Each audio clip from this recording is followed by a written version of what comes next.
Stillman and Company, 102.5, 106.3 The Game, streaming live on Twitter, Twitch, YouTube, and Facebook live from the Busy Bee Plumbing, Heating, and Air Conditioning Game National Studios on a Fireball Hot Take Friday. Ian is here today. Hello, Ian. What up, what up? Boy, we got a lot to get into on the jump. I was at Titans rookie minicamp today. I got to tell you, it was some really invigorating stuff. I can imagine. Oh, man. So I have three takeaways from rookie minicamp today. The first, because I know a lot of you guys are going to ask about, how did this guy look? How'd that guy look? How did this, that? The first is Brian Callahan is very clearly taking things slow. That's the first takeaway I have.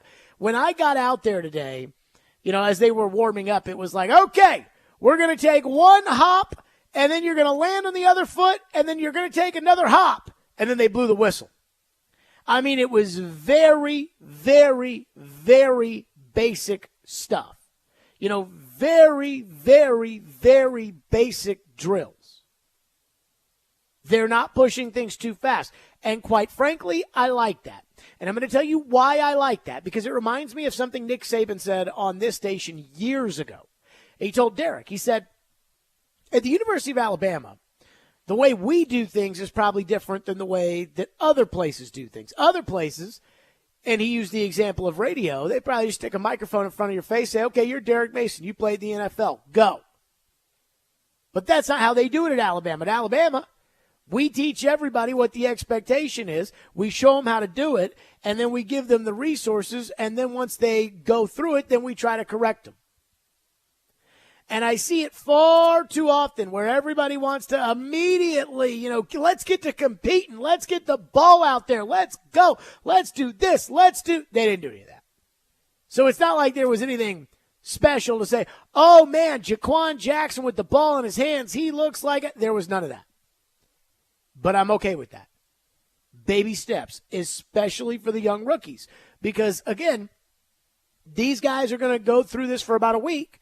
And then they're going to put them into real practice with the real players, and then it's going to be something. So that's kind of my first takeaway was for you guys to say, okay, how did Cedric Gray look? Well, Cedric Gray didn't really do anything. So it's not like I can sit there and tell you they just ran some basic drills. The first thing you're going to want to know about is J.C. Latham. And I got to tell you, I was surprised by J.C. Latham because he wasn't as big as I thought he was going to be. I went out there on the practice field, and I was like, which one's Latham? And they said, he's number 55.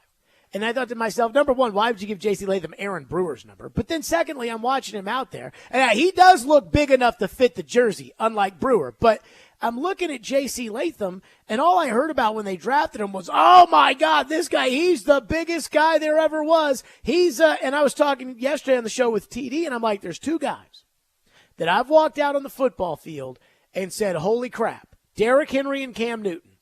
I mean, Cam Newton, when they came here for practices years ago, I want to say Malarkey was still the coach then, Cam Newton made Brian Orakpo look like a little baby, and Brian Orakpo was a first-round draft choice, decade-long pass rusher in the NFL. That's how big Cam Newton was. So I'm expecting, after all the talk about how big J.C. Latham was, I'm expecting to see this just mountain of a human being. He didn't look that big. He looked big enough to play the offensive line, but he didn't look so big that it was, oh, my God, look how big this guy is. It's impossible to be that big. I was a little surprised by that.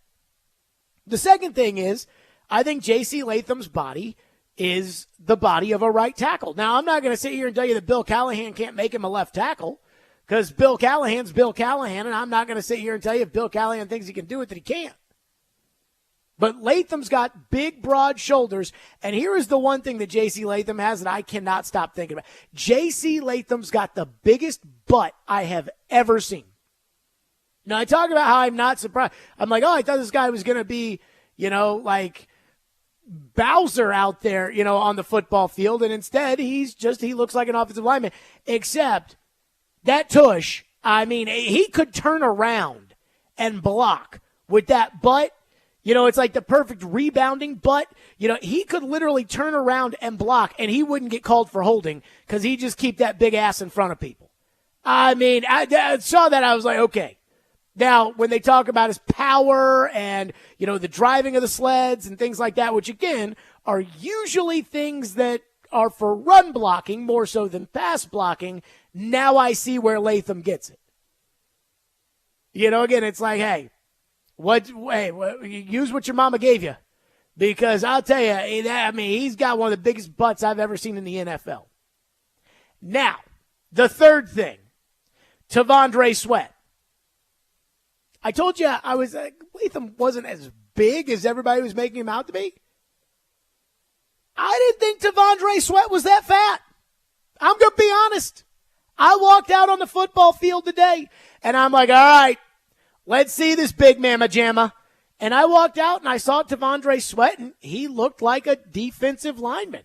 He probably was the biggest defensive lineman, but he didn't look like the biggest defensive lineman I've ever seen.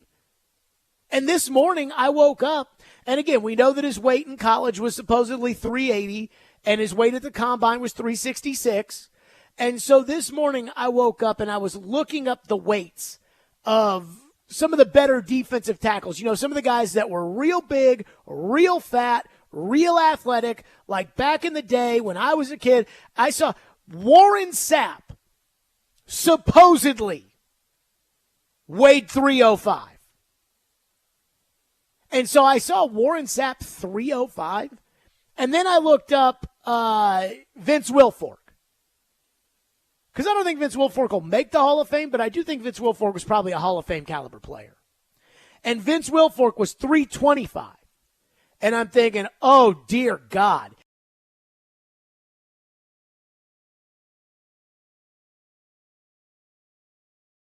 This guy's going to be the size of my living room. And I got out there, and he didn't look bigger, again. And I covered Vince Wilfork when he was with the Patriots. He didn't look that much bigger than Vince Wilfork. Now, clearly, Vince Wilfork was lying when his listed weight was 325. And I'm sure Warren Sapp was lying when his listed weight was 305. But I really expected to see a guy that was so fat that it was like, okay, yeah, this guy, he's going to be too big to play football. He did not look that fat. I'm just saying. I was surprised by that. Now, they did their kind of first defensive line drill with Tracy Rocker, the defensive line coach.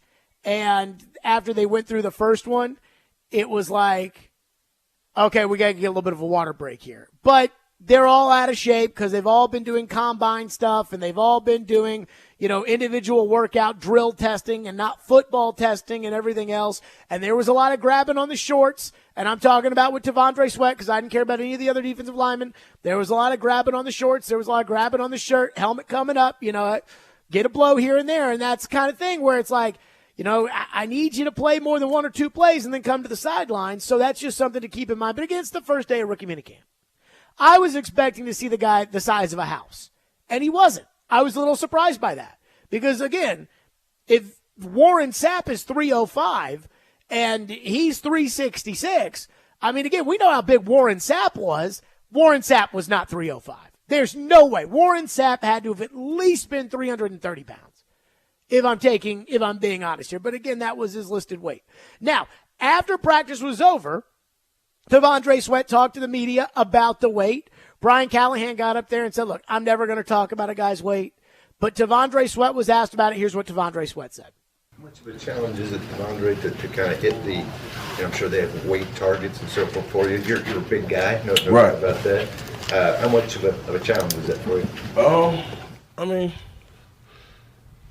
It's a challenge all the time, but right now, before anyone else asks, right now, me and my nutritionist and my coaches, we're looking to find that perfect weight for me to play at. So I don't know that perfect weight before y'all ask, but y'all see when y'all see, So. Have you spent time with her yet, or is that part of? Oh yeah, 100%. It's like, yeah, I've spent time. She called me as soon as I got drafted. And she said, hey, Tandre, here's what we want you to do, here's what we don't want you to do, or whatever. But again, I did think it was great that he got up there and said, hey, before you guys ask, we don't know what that weight's going to be. Very shrewd. probably by the PR staff, giving Tandre Sweat a heads up. Because if Tandre Sweat gets up there and says, yeah, I want to play at 347, and that now we take that and write it in stone, then every day we're going to go up to how much do you weigh today? And that's going to be annoying after a while, I would assume. But there is something that Tandre Sweat said that he wasn't asked specifically about this, but if I was in an interview with Tandre Sweat, a job interview, and he said this, knowing what I know about him as a football player, forget about all the shenanigans and everything, what I know about him as a football player, this would strike a chord with me because it did today when he said it. What about your game do you take the most pride in? It could be fundamentals, it could be technique, anything. What I take the most pride in is just winning. Just coming out here, compete with the best of the best, and creating a team to win. And I just want to do whatever it takes for this team to win, and that's why I'm here. I mean, I heard that and I was like, oh, wow. And I'm going to tell you why. Not because, oh, yeah, wow, he said he wanted to win. Everybody wants to win. Tandre Sweat played at Texas and was supposedly the best player on that defense. I mean, a buddy of mine went to Texas, and he was at the Predators game the night, the Game 3 game. He was at the Predators game the night they drafted Tandre Sweat. I turned around, and he was like a row behind me, and I said, what do you think of this pick? He goes, I love it. He's like, this guy made Byron Murphy a first-round draft choice. And he's not the only person that said that. We've heard that a lot about Tandre Sweat. We've heard a lot of people saying, hey, Tandre Sweat on that defense at Texas was the best player on that defense. Texas hasn't won anything since Vince Young in the Rose Bowl until this past year. Texas hadn't won anything. The end of the Mac Brown era, Charlie Strong, Tom, what's his name? Old Hook'em buddy. Tom Herman? Is that right, Ian? That sounds right. The weirdo coach from Houston. Him. He's so insignificant I can't even remember his name. He didn't win anything. And Sark comes in there, and again, Texas has been an afterthought in college football for 20 years. And all of a sudden this year, Texas is back on the map.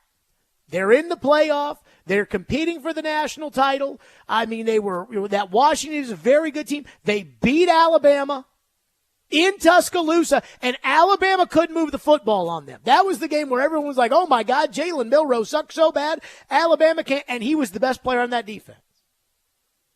So when unprompted, asked about what's most important about his game, not what's most important to you about being, what's the best part about your game? Winning? That's the best part of my game. I buy that with Tandre Sweat. I buy that this dude, he wins games because the body of work at Texas, again, in which everybody tells me he was the best player on that defense, the body of work says he was carrying them to the winning at Texas. Now, he wasn't the only one. They had a lot of, A.D. Mitchell was on that team, and Xavier Worthy was on that team, and Quinn Ewers was the quarterback on that team. And look, they put up points. They put pressure on Alabama in that game. But this was the best player on that defense. And what it tells me is it tells me that Tandre Sweat is a kid who probably does have his priority in terms of winning in the right place, especially if you're going to play that position. If you're going to be the guy that sets up Jeffrey Simmons, if you're going to be the John Stockton so that Jeffrey Simmons can be Karl Malone, there's not going to be a ton of glory right off the bat in that, because a lot of it is going to be you taking the pressure off of him so that he can get the glory. But if all you care about is winning, well, that's going to help the football team win. And so, again, when I got out to the football field today, I didn't know what to expect, but I didn't think Tandre Sweat was as fat as people made it out to be when I'm hearing 360, and I'm thinking Warren Sapp's 305. And then on top of it, not only was it that, but when it comes to, hey, what's the best part about your game? Winning. And knowing what he did at Texas, and knowing how long it's been since Texas has been any good. I remember Charlie Strong was a coach. They beat Notre Dame. in a game that was nationally televised early in the year. Notre Dame kind of sucked, and they beat them. And Joe Tessitore was like, "And the Longhorns are back!" And of course they weren't. But like last year was the time, like the Longhorns were back last year, and so he was a big part of that. So that gets me excited. 615-737-1025. Speaking of excited, guess why else I'm excited, Ian? Why is that? The text line is back. Yes, it is. At 615-737-1025. If you want to weigh in, those are my thoughts from rookie minicamp. Coming up next, there was a quote from Will Levis yesterday that made a lot of headlines around the country about the Titans and where they are and where they're going and where they're. And I think he's kind of right, but I also think it's more about him than maybe he knows. We'll do that next. On a Fireball Hot Take Friday, it's Stillman and Company, 102.5, 106.3 The Game.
Got receivers, protection, everything. How do you like what the organization has done? I love it. I mean, for one, it means that they're not afraid to make those investments and they want to go win, which is awesome to see. And we know that we had the guys to make it work, but adding more guys certainly doesn't hurt, and it creates more competition and more options. And I'm just excited to work with obviously the rookies who will be here today, and then when TB gets here to get the whole kind of group together. It's going to be awesome. That was Will Levis yesterday saying, hey, man, I am excited about the moves this team made. We are here to win now. And they're showing, with L'Jarius Sneed and Chidobe Awuzie and Tony Pollard and Lloyd Cushenberry and Calvin Ridley and Tyler Boyd, like they're showing, hey, we're ready to win now. And I don't know if I'd say the Titans are in win now mode. Buffalo is in win now mode. Kansas City is in win now mode. The Eagles, the Cowboys, even the Texans are probably in win now mode. I don't think the Titans are. So I know that the whole, hey, the Titans are in win now mode from Will Levis made a lot of headlines and it makes a lot of people excited, and that's great. But it's not really true. Because again, you're not the Eagles, you're not the Cowboys, you're not San Francisco, and we know that. This is about Will Levis winning right now. Because he has to do that. I don't think anybody's looking at Brian Callahan saying, hey, man, we think this is a AFC contender. We think that when you guys play a big game against the Ravens or somebody, you guys need to beat those kind of teams. I don't think anybody thinks that. I don't think anybody's saying that. But for Will Levis, he does have to win now or else they'll find somebody else. We can excuse the 3-6 record last season because the team stunk and he was a rookie. He had Aaron Brewer at center. That offensive line was so bad, Jared. Those receivers outside of DeAndre were a mess. You can't win with Derrick Henry. But those things have all changed, right? They're moving to a more pass-friendly offense where they changed out Derrick Henry and they brought in Tony Pollard, who is a more friendly pass-catching running back. They have essentially gotten Will Levis in this offseason 3 new receivers between Boyd, Ridley, and Pollard. They got him a center. They drafted a left tackle. I mean, they've done a lot for Will Levis because, again, as we've said, 2024 is all about figuring out whether or not Will Levis is the guy. And so if the Titans go 9-8 next year, that will be a positive improvement, and we can say, hey, look, Levis is coming along. But if Levis doesn't win, the blame's going to be on him. And they will look to make a change.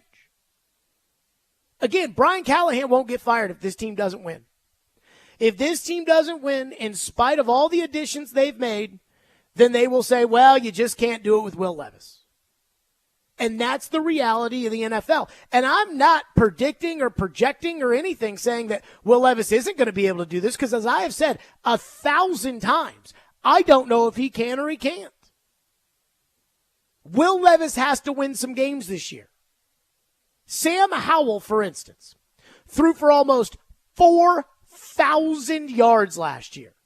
I think Howell threw for like 3,947 or something like that. Sam Howell had a better age 23 season than Derek Carr did. And Derek Carr's age 23 season was the year in which the Raiders were like, that might be our quarterback of the future right here. By almost every metric possible, he had a better first year as a starter than Derek Carr. But ultimately, because they went 4-13 with a new coach, a new GM, a new owner, a high draft choice, Washington said, see ya. Sam Howell might not be the problem on that team. Ron Rivera's not a very good coach. Their offensive line was a mess. But turn the football over some, and it's just like, yeah, nah, he's not the guy, move on. And you can do that when it's not a first-round pick. And, again, Brian Callahan didn't pick him and anything like that. I mean, I'm sorry. So when I see that, I'm like, what if Sam Howell had gone 9-8 this past year for the Commanders? And I don't know how many games they lost by one score, but this is the NFL, and I'm guessing it was, there were a couple in there that probably, oh, wow, now you win those 3 games, and then see what I'm saying? That's where Levis is right now. So, no, the Titans are not in win-now mode. Even though with all these moves, a lot of people are saying, these are not the moves that a rebuilding team makes. A rebuilding team does not go get Calvin Ridley. Really? Because there were 3 suitors for Ridley. Jacksonville, Tennessee, and New England. And last time I checked, I don't consider any of those teams competing for the Super Bowl. But these are just moves that any team in the NFL looking to get better makes. The expectation from ownership to the coach, I don't think, is deliver us a championship this season. But I do think that the expectation is we need to figure out this quarterback because we're moving into a new stadium in a couple of years, and we want to have a quarterback so that when we ask people to pay $1 gazillion for PSLs, we've got a quarterback to sell.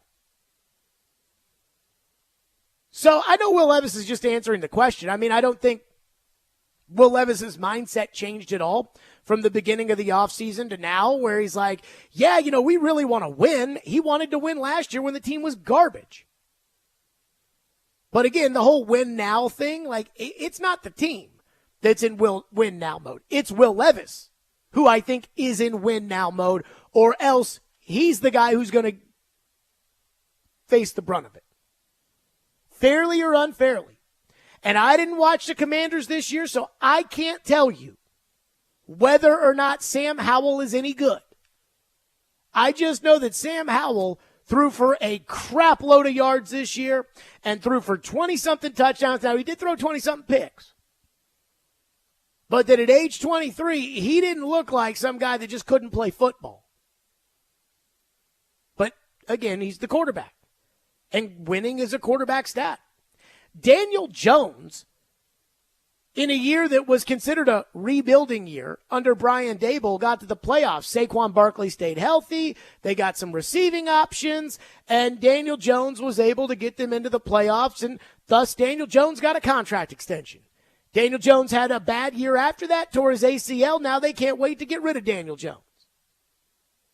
They love you one day, they hate you the next in this league, regardless of the context. I didn't consider the Giants Super Bowl contenders last year.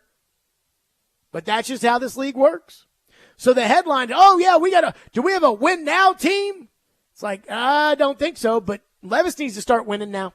615-737-1025. A lot of you want to weigh in. 615-737-1025. Again, the text line is back, which I'm very, very happy about. 615-737-1025. Maybe I will at some point scroll over to the YouTube chat, because I know the YouTube chat people were very excited about the fact that the last couple of days we had looked at the YouTube chat, so we'll do some YouTube chatting as well here on the program. And I am rooting for Will Levis' success.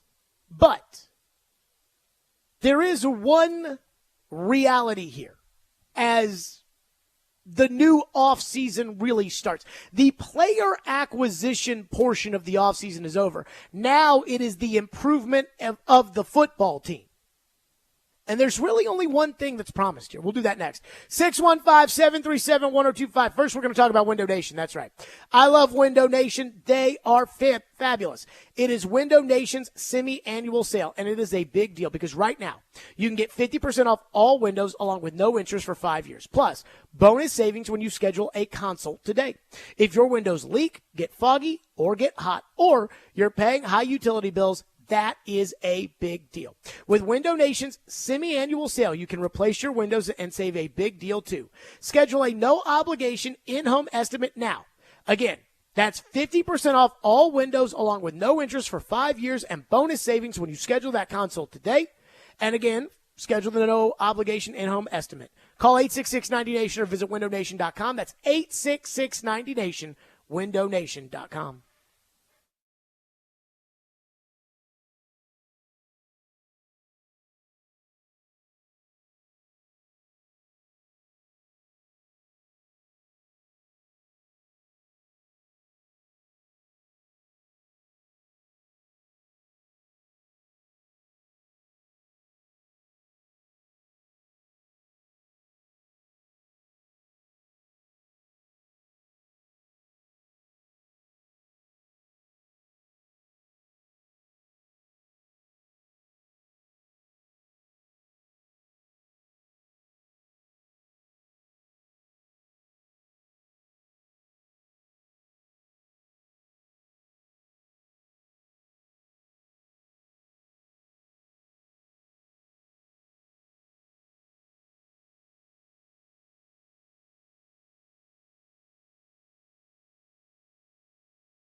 knowing how much he's worked with Burrow, with Peyton Manning, Stafford, those guys, like, does that come up in conversation, or even are you watching some of the things that he did with those guys with him? Yeah, it's cool. I mean, all the tape we watch, from the installs to even just the individual drills, it's Joe, it's Matt, it's Peyton, and it's cool to see those guys and know that they've been in a system at least similar to this, or very similar to this, and been able to have great success. So, it's big shoes to fill, but I want to be that next guy and get to that level. But yeah, I don't want to be them. I want to be me, but I want to perform and exceed the levels that they performed at.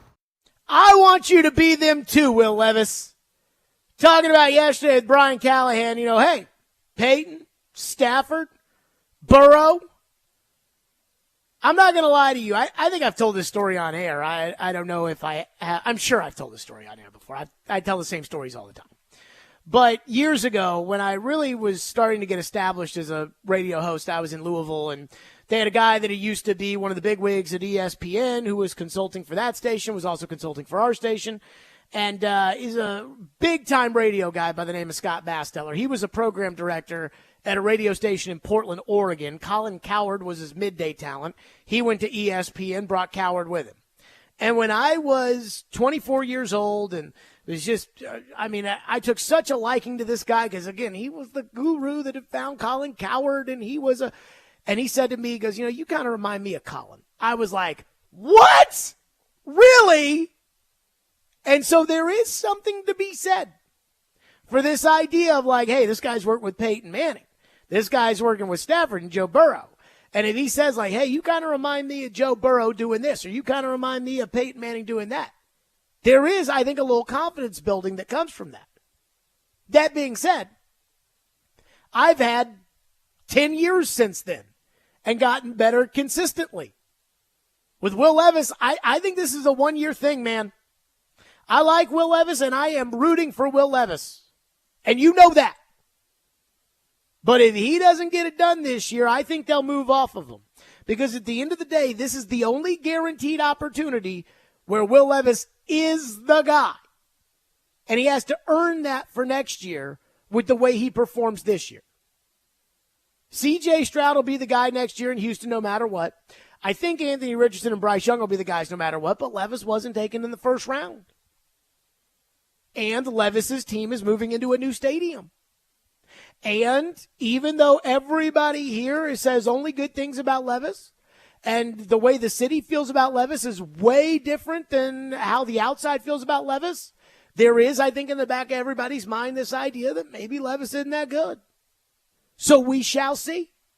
But when it comes to winning right away, this team does not have the expectations of winning right away. This quarterback has to, though. 615-737-1025, our phone lines. Our text line is back, driven by WilsonCountyHyundai.com. Alex says, Jared, I asked Caroline and Derek if Vrabel stayed. I believe that he would have ruined Levis's development even more than he did because the last coaching staff was horrible at developing quarterbacks. Caroline and Derek agreed, and we agree that we feel better with Callahan and Levis because of Callahan's track record with quarterbacks, but also because he believes in Levis. I don't think Mike Vrabel can develop a quarterback, only because I don't think Mike Vrabel understands how to develop a quarterback. Mike Vrabel has never coached the offensive side of the football, and Mike Vrabel has never coached quarterbacks.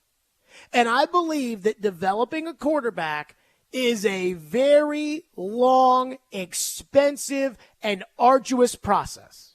I really do. We used to talk about it with the GM all the time, and he said 5-year plan. First year, go out there and don't get killed. Second year, learn the offense. Third year, learn the defense. Fourth year, start to get it all figured out. Fifth year, master it. It's a 5-year plan. I mean, he sat Steve McNair on the bench for 2 years while he developed him. And I don't think Vrabel, again, coaches don't have patience because coaching decisions are determined that day, win or lose. GM decisions are really truly, you feel a bad GM, a real bad GM decision or a real good GM decision, you feel those things usually down the road, more so than right away. John Robinson's best draft was in 2016. You really felt that 2018-19 with Henry and Byard and Conklin and those guys. Now, they were still good a little bit after that, before that, but really you feel GM stuff down the road. Coaching decisions are right now. And developing a quarterback is not a right now thing. And I think it's very hard for defensive coaches to develop quarterbacks. Because, again, they've never done it before. But also, a lot of these guys that are defensive coaches, it's just natural that they farm the other side of the ball off. Even if they're involved in it, it's not like Vrabel can take the play sheet and call the offense. Well, the problem is if you've got a good offensive coach and he leaves, now you have to replace him. And I just see time and time again that being a problem. That's why I think the Washington Commanders are so stupid. You know, for that impasse they had with Ben Johnson to be their head coach, I think they're so stupid because Dan Quinn is not going to be able to continue the growth of the quarterback because Kyle Shanahan made Matt Ryan league MVP, left, and Matt Ryan turned back into a pumpkin. But again, I am kind of getting a little tired of the Vrabel sucks and that the Vrabel couldn't do anything crowd. But I do think that for where the Titans are right now, they need more care. They need more care. They need an offensive coach. They need more positivity. And this guy has that. Doesn't mean he can coach. But I just don't think Vrabel's style works with a rebuilding team. Kyle in Shelbyville says, I love what Trevor said Tuesday about Sweat learning to love celery as much as steak. I was off the air on Tuesday. Did he say that, Ian? What was that? I'm sorry. Trevor said on Tuesday that Tandre Sweat needs to learn to love celery as much as he loves steak. Something like that, yeah. Here's what I'll say to Tandre Sweat, who, again, wasn't as fat as I thought he was going to be. When I went out to practice today, I was expecting to see somebody the size of Martin Lawrence in Big Mama's house, and I didn't see that. But what I'll say is, dude, you've made $10 million by being drafted 38th overall. And that's good money. I mean, you can live the rest of your life off of $10 million. But if you become the player you can become, and with Tandre Sweat, I think that the potential, now potential is a word that'll get you fired. The old man used to say potential is French for not good enough.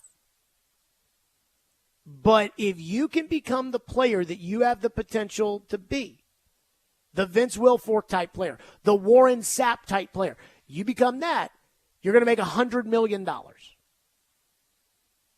$100 million. Can you lay off the pizza? And some people can't. And, I mean, again, that's all about whether or not he makes it or doesn't. Justin says, how probable is it that the Titans really are a better team this season? They have much better cast of players overall, at least on paper, and they aren't playing a schedule that's going to be daunting. I don't know. I mean, it's too early for me to tell on that kind of stuff. I mean, I know it's easy to say that they have better players, but they don't have Derrick Henry, and Derrick Henry's a pretty good player. And so I'm not sure you necessarily get better as a team when you lose a Derrick Henry, but make of it what you will. One texter says, I know projecting stats are hard, but what would be a good season for Levis stat-wise? I don't care about his stats.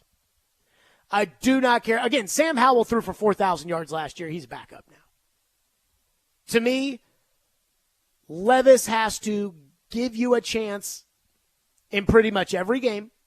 There may be one or two that they get absolutely blown out in, and that's just it's going to happen. And there should be a game or two you blow them out. But Levis should give you a chance in every game. And Levis has to take care of the football. And Levis has to stay healthy, which, again, I think that's another question mark. When it comes to Levis, he has not been healthy each of the last 2 years. Well, Jared, his offensive lines were terrible, and that's why. Maybe. I mean, Ryan Tannehill was healthy the entire time he was a Titan. Then the last 2 years with those horrendous offensive lines, he got hurt. I certainly think there's something to that. But they supposedly have fixed the line, or at least people think they have. Hey, PT at right tackle. Here we go. So maybe, but he's got to stay healthy this year. So I don't care about the stat lines, but it's the other stuff. 615-737-1025, more your phones. Plus, I love people. Sometimes you got to get called out. So you just say something that's so bad, you got to get called out. And today on our midday show, a guy whom I love very, very much said something that they got to get called out for. I mean, just called out. We'll do it next. Fireball Hot Take Friday. I love Fireball Cinnamon Whiskey. It goes down so smooth and it tastes so great. There is no better way to ignite the night than to do so with ice-cold Fireball Cinnamon Whiskey. That's right. Now that some of the sports year is behind us, the summer is upon us. And summer is always about taking some time off, spending time with our friends and our families and our loved ones, and really celebrating the season. So do so with Fireball Cinnamon Whiskey. There's no better way to enjoy than ice-cold Fireball Whiskey. Ignite the night. Please do responsibly and be 21 years old to enjoy. That's Fireball Cinnamon Whiskey.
I just don't think Askarov is in the next year or two ready to be a starter. So let me He's ask not you ready. this, real quickly on that. Let's say Saros gets a long-term deal here.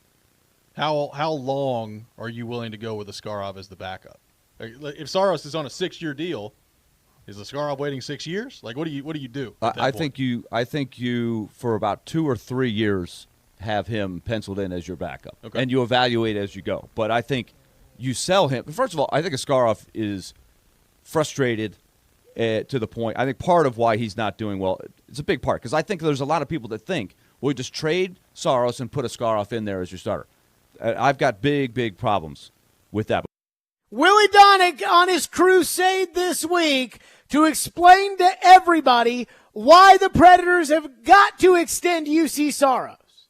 Honestly, I think it's like me in the right tackle position for the Titans. I think this is making Willie crazy. I mean, it feels like every time I flip to the midday show, Willie is yelling and screaming about why they have to keep the goalie. In fact, as I came on the air today, Willie sent a text to me, Joe, Robbie, and Caroline. I guess Derek doesn't get included in this because, and Ian, you don't get included because you guys are on the Keep Saros train. But it was like Willie's handwritten notes with all these goalies, and quite frankly, I haven't had time to go over it because he sent it at 2:06, and I've been a little busy since then. So I'm listening to the midday show today, and of course, Willie's all in about how Askarov's not ready, and they got to extend Saros, and how even though Saros doesn't win anything, it doesn't matter. And then Caroline's like, Chris Mason will join us next on the program, and I'm like, oh, I wonder what side of this Chris Mason's going to take. If Willie is on this just humongous save Saros hill, I really wonder what side Chris will be on. It's like, coming up next, we debate Burger King or McDonald's. Ronald McDonald will join us next. We'll see which side he takes. And so Chris Mason went on the midday show, and I'm driving into Titans practice, and I hear this come out of Chris Mason's mouth, and I almost ran my car off the side of the road. You've got a surefire top 3-5 goaltender, however you want to cut it. He's a superstar. He is like a McDavid. He is like a Rantanen and a McKinnon. He is in that category of goaltender. Whether you talk about his playoff success or lack of, well, quite honestly, he hasn't had a really team that's, that I consider a team that could be really successful in the playoffs. He is your Connor McDavid. What? I'm like, wait a minute. What? No. I had to text him. I'm like, dude, you're on drugs. And then I tweeted out, and I said, quote, Chris Mason just compared UC Saros to Connor McDavid. Of course, Twitter took that like, what? And then Chris Mason replied 30 minutes ago, don't be an idiot. You know the context I was saying that in. We even texted about it with the eyes rolling. You heard the context. He said it. When you say somebody is that kind of player, what you're telling me is you absolutely, positively, under no circumstances can trade that player, because Edmonton, under no circumstances, will trade Connor McDavid. The Colorado Avalanche, under no circumstances, will trade Nathan McKinnon. Just like the Bengals won't trade Joe Burrow, or the Chiefs won't trade Patrick Mahomes. Barry Trotz came on the show this season and said he was thinking about trading Saros. Well, if you blow my socks off, I'll be interested. Kenny Holland's not saying that in Edmonton about Connor McDavid. He's not saying, if you offer me a package I can't refuse, I'll trade McDavid, because there is no package. And if a goaltender is your Connor McDavid, you won't win in this league, because goaltending is no longer a premium. It isn't. I'm sorry. It's just, you can win the cup with Aiden Hill. You can win the cup with Darcy Kemper. Darcy Kemper's fine. Just like Ilya Samsonov is fine. All these guys are fine. They're all fine. Now, every now and then there's a guy like Shesterkin in New York, but even Shesterkin last night, I mean, I know they won, but he gave up that big game-tying goal right there at the end. I am not paying UC Saros more money to be my team's superstar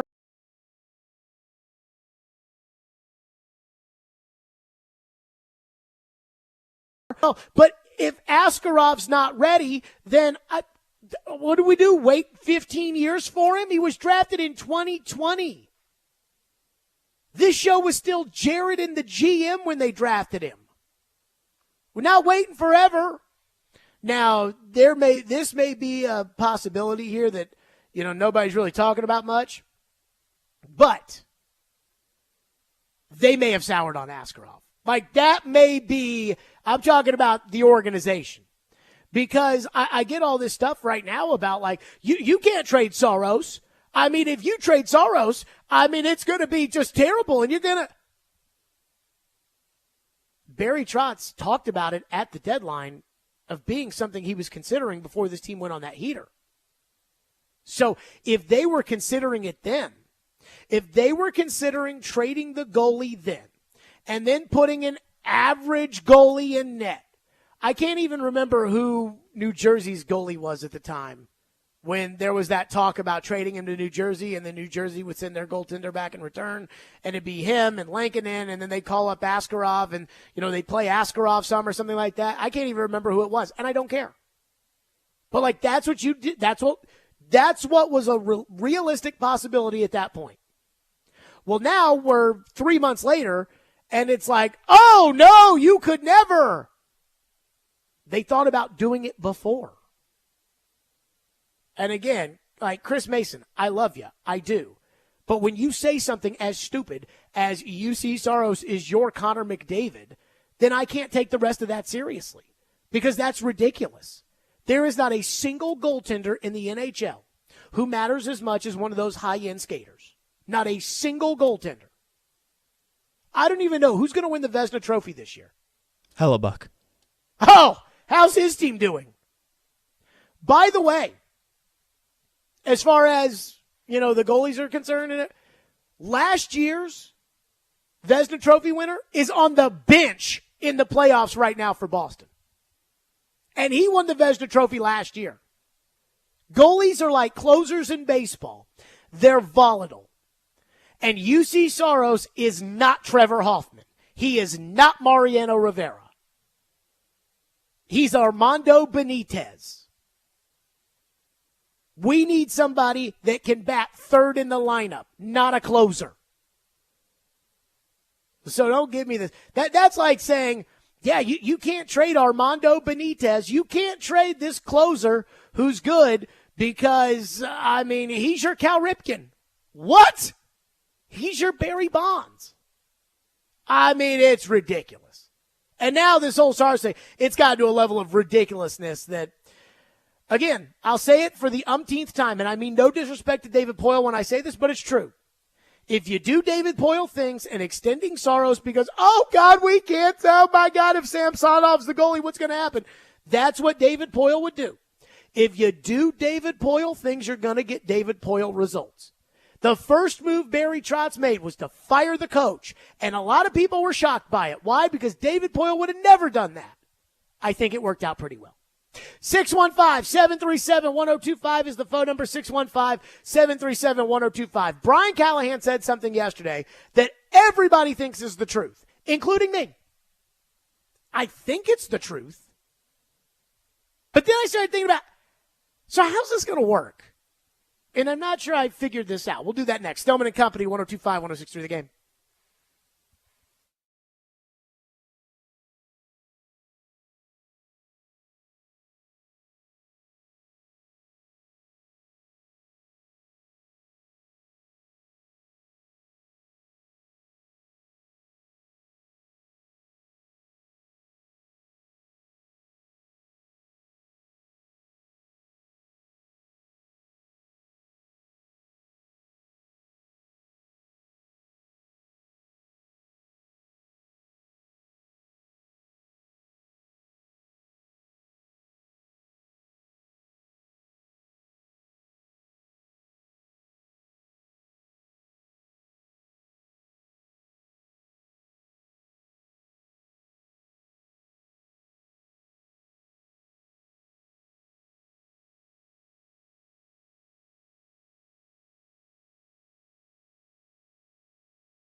Stillman and Company, 102.5, 106.3 The Game, streaming live on Twitter, Twitch, YouTube, and Facebook live from the Busy Bee Plumbing, Heating, and Air Conditioning Game Nashville studios.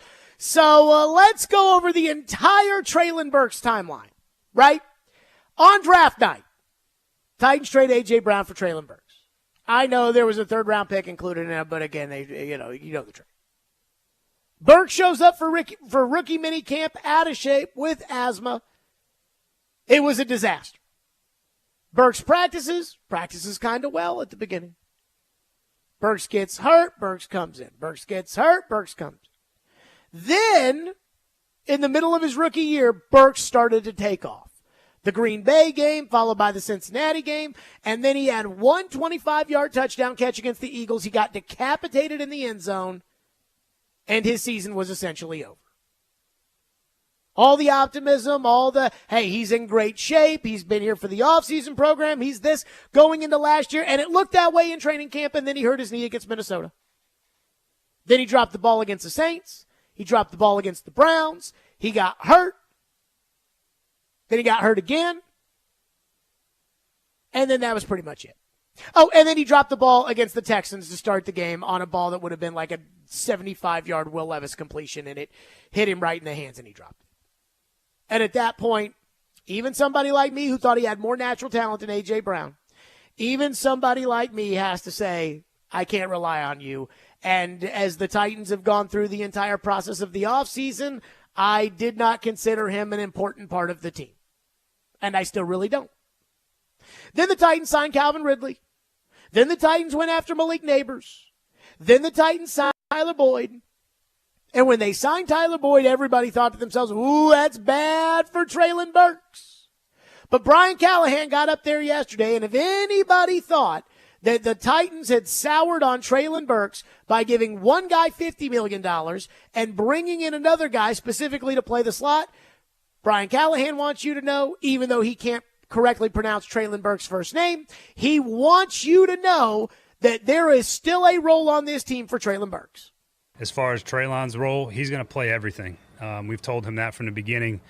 He's going to play inside, he's going to play outside, and he's going to carve out a role for himself. And I had him come up today and do the break after practice because his work that he's put in has been really impressive. Just to give you guys some context, you know, Tuesdays are our harder days of our 4-day work week. It's a really heavy day, and so the load on the players is high. And what I mean by that is both acceleration, max speeds, and yardage.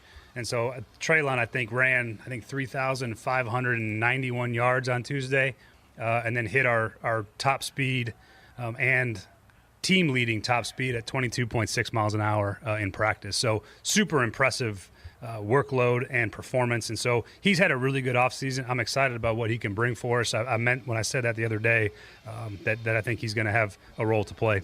Yes, the Treylon Burks is so fast. The tracker says he's so fast, just like they said he was so fast at Arkansas, faster than anybody at Alabama. He had the fastest clocked time, and he ran a 4.55 in the 40. But whatever. Again, that was a lot of tire pumping right there. And even I said yesterday, I think Brian Callahan's telling the truth. I do. They're like, I don't think they're trading Treylon Burks. He says there's a role for him on the team. But then I started to think more about it, and I'm like, what is that role? There's one football, right? One football, and there's about 50 to 60 offensive snaps in a game. You're probably going to run the ball for half of those snaps. So go ahead and take those out. So now there's 25 passing snaps a game. 25. Ian, that sounds about right for Levis per game to throw it about 25 times. You think so? I mean, I don't want him throwing it 40 times. Well, in this new offense, I feel like 25 was what it was last year. I mean, 25 was too much last year. That 25 in the old system with Derrick Henry, that'll get you beat. I don't want to throw it 40 times. So, I don't know, maybe 25 to 30, something like that. I don't want Levis throwing it 30 times a game. I want Levis throw. I think if Levis throws it 17 times in a game, you're going to win every game if he throws it 17 times. So let's just say 25 times here. So what's the role for Burks? He's not going to be the slot receiver. That's going to be the guy they just signed. He's not going to get the ball over the 1,000-yard receiver who's headed to the Hall of Fame, who is clearly Will Levis's favorite target. He's not going to get the ball over the $50 million receiver they just signed. And I highly doubt he's going to get the ball over the third-round running back who they let Derrick Henry go because they wanted to get more involved, or the $8 million running back they signed 5 minutes after free agency opened. So what's the role for Treylon Burks? And so I really think this is the role. Now, they won't tell him this, but this is reality. I think that they hope that Treylon Burks is there in case something happens to one of the aforementioned guys. It's like Burks will be on the team, but we don't really plan on throwing Treylon Burks the ball.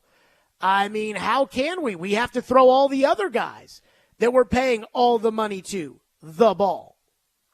And see, that's what they did with Chris Sanders. You know, Chris Sanders in 1995, he made the all-rookie team. And in 1996, he had another good season. 1997, he did not. And Chris Sanders has told me, he said, I didn't have a good year in 97. Then they signed Yancey Thigpen. They draft Kevin Dyson. In 2000, the Titans started that season, you know, trying to, as the defending AFC champions, and Chris Sanders and Derek Mason were buried on the depth chart. Buried. Chris Sanders did not play in the first game, or I should say the first home game against Kansas City. They did not throw him, did not target him one time. Derek did play in those games because he was the punt returner and the kick returner, not targeted against Buffalo or Kansas City. After Kansas City, Kevin Dyson tore his ACL. Derek was targeted 5 times against Pittsburgh, caught all 5. Targeted 7 times, caught 6 against the Giants, and now he's in the starting lineup. 9-4-2-2, 11-8-7, 4-8-9-4-8. And set an NFL record for all-purpose yards. That was not the plan going into the season. It happened to be that Derek Mason and Chris Sanders that year broke out. Those guys were buried on the depth chart, and they were, in Derek's case, he was there to return punts and kicks. In Chris's case, maybe the occasional deep ball, but really, he was just on the team. Injuries happen, next man up. Both guys were better than the guys that were ahead of them. That is probably the hope for Treylon Burks. That's the role. The role is, look, dude, you're not going to play. But if something happens, then we need you to play. And if something happens, we need you to play. We need you to play well. And it's very delicate for how Brian Callahan goes about this time of the year, how he goes about finding a way to keep Burks motivated, to keep his spirits up, keep him as a member of this team without him looking at what seems to be obvious, that is, there are no footballs for him right now on paper. The only role he really has right now, I mean, there is no possible role, in my opinion, other than him pinch hitting off the bench a little bit. And that's not going to get somebody excited, is it? So that's why they got to pump the tires. Because they know injuries are unavoidable in the NFL. And they know if something happens, DeAndre goes out, Ridley goes out, Ridley places another parlay, something happens, then they need Burks to step in. And they probably see a lot of positive signs from Burks, and they probably just, the talent's there. We all know the talent is there.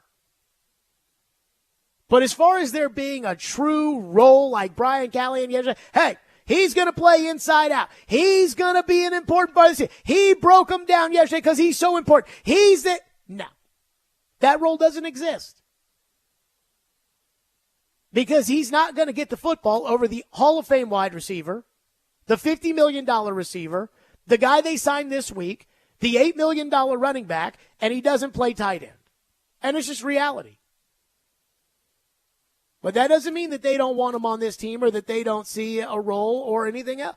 I mean, I believe Brian Callahan that they don't want to trade him. But as far as like an actual role of helping the football team, I don't see that. 615-737-1025 if you want to weigh in. 615-737-1025. We'll get to some of your phones on this. Stillman and Company on a Fireball Hot Take Friday. Let me tell all the fine folks, tune into 94.9 The Fan today as the Sounds take on the Durham Bulls on the road at 5:35. Pregame is at 5:20, and Sounds baseball on 94.9 The Fan, presented by Twin Peaks Family Leisure and Busy Bee Plumbing, Heating, and Air Conditioning.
Again, I just put yourself in my shoes.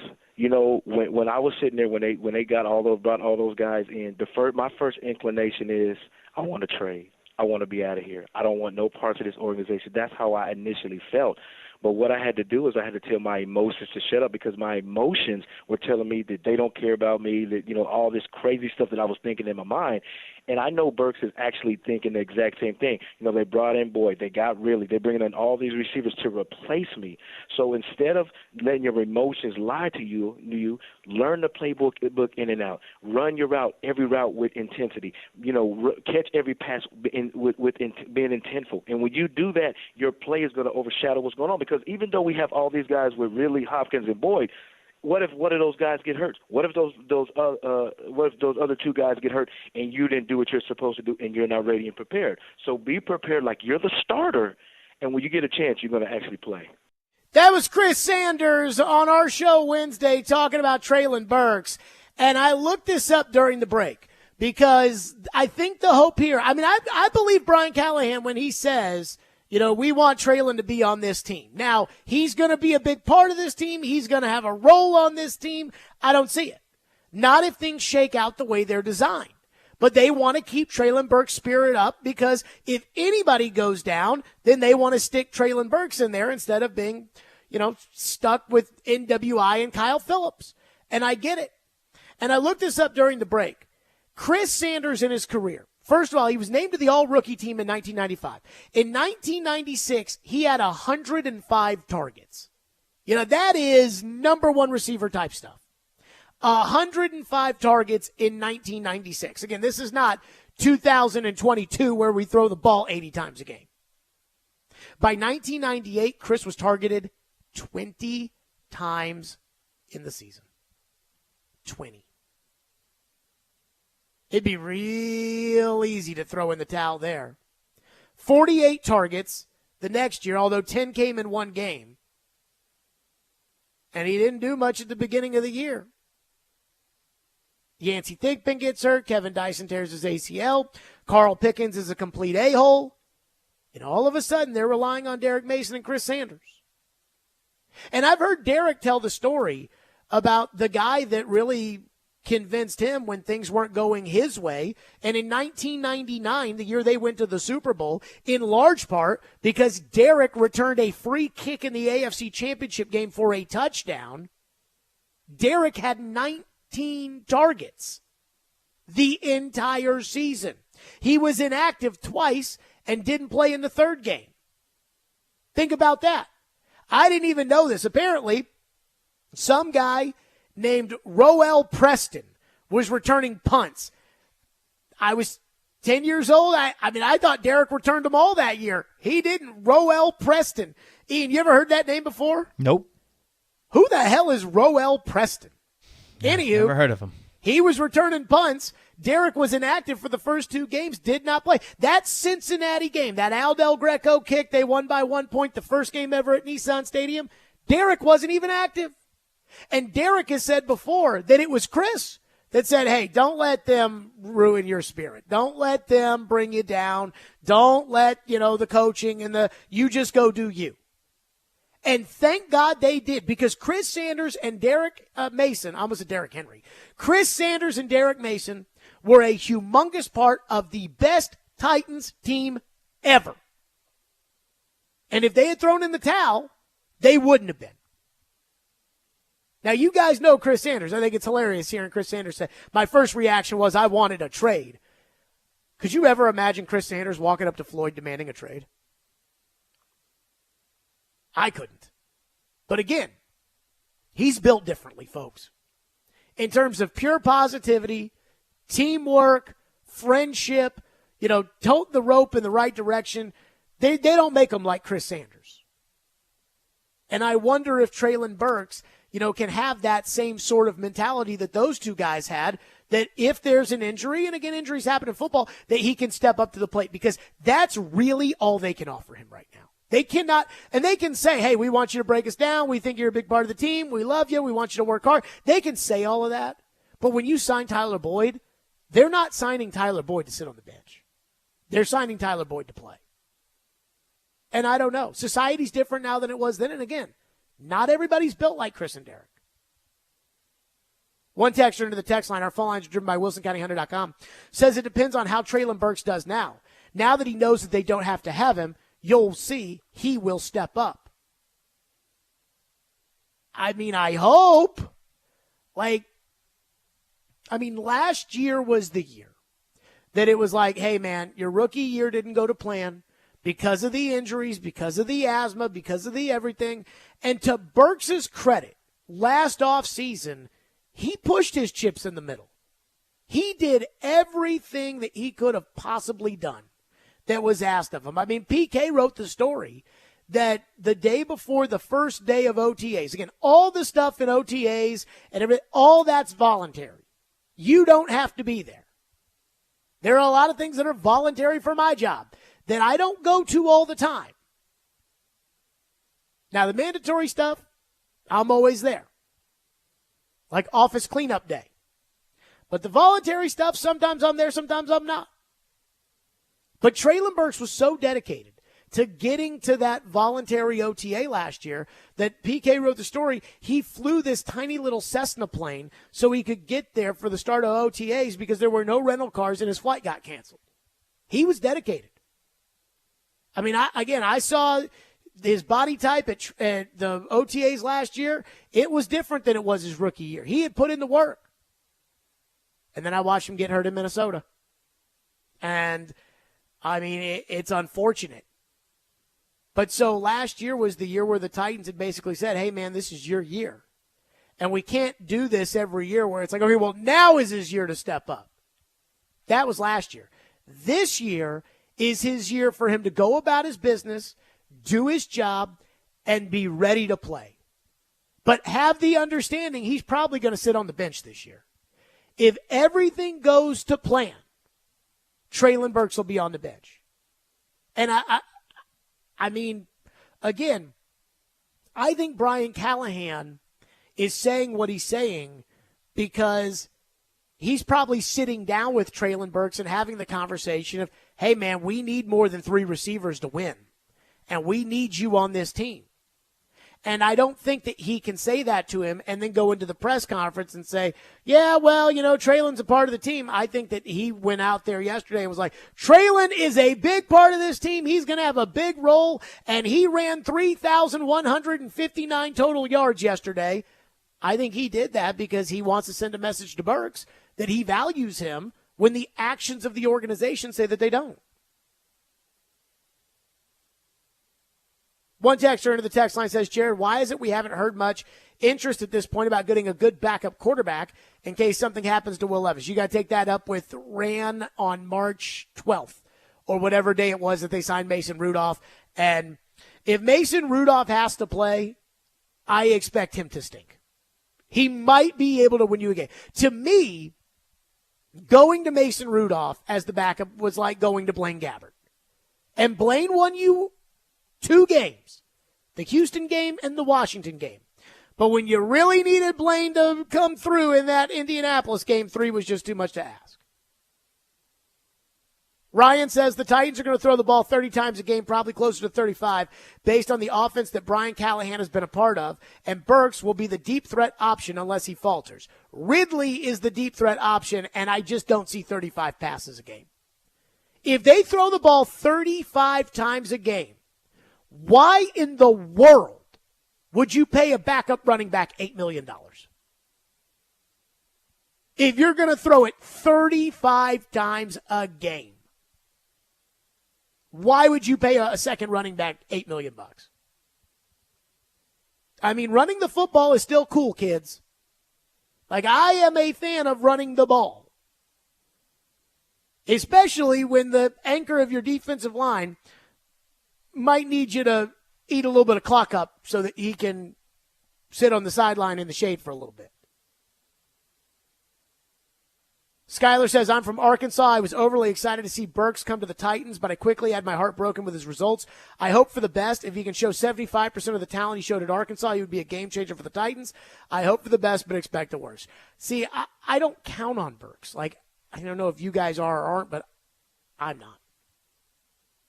615-737-1025, more of your phones. Plus, Did you guys see what Peter Laviolette did last night? Have you guys seen what Peter Laviolette has been doing in these Stanley Cup playoffs? I'm not surprised by it. I think they may win the Cup. But don't be surprised if this happens again. And if it does, there's going to be a lot of you that are upset, not about Laviolette, but the parallel. We'll do that next. Fireball Hot Take Friday, Stillman and Company, 102.5, 106.3 The Game.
Left side of Lafreniere sends it in.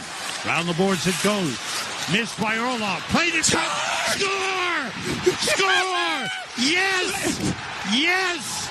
The Rangers win it in overtime and lead the series 3-0.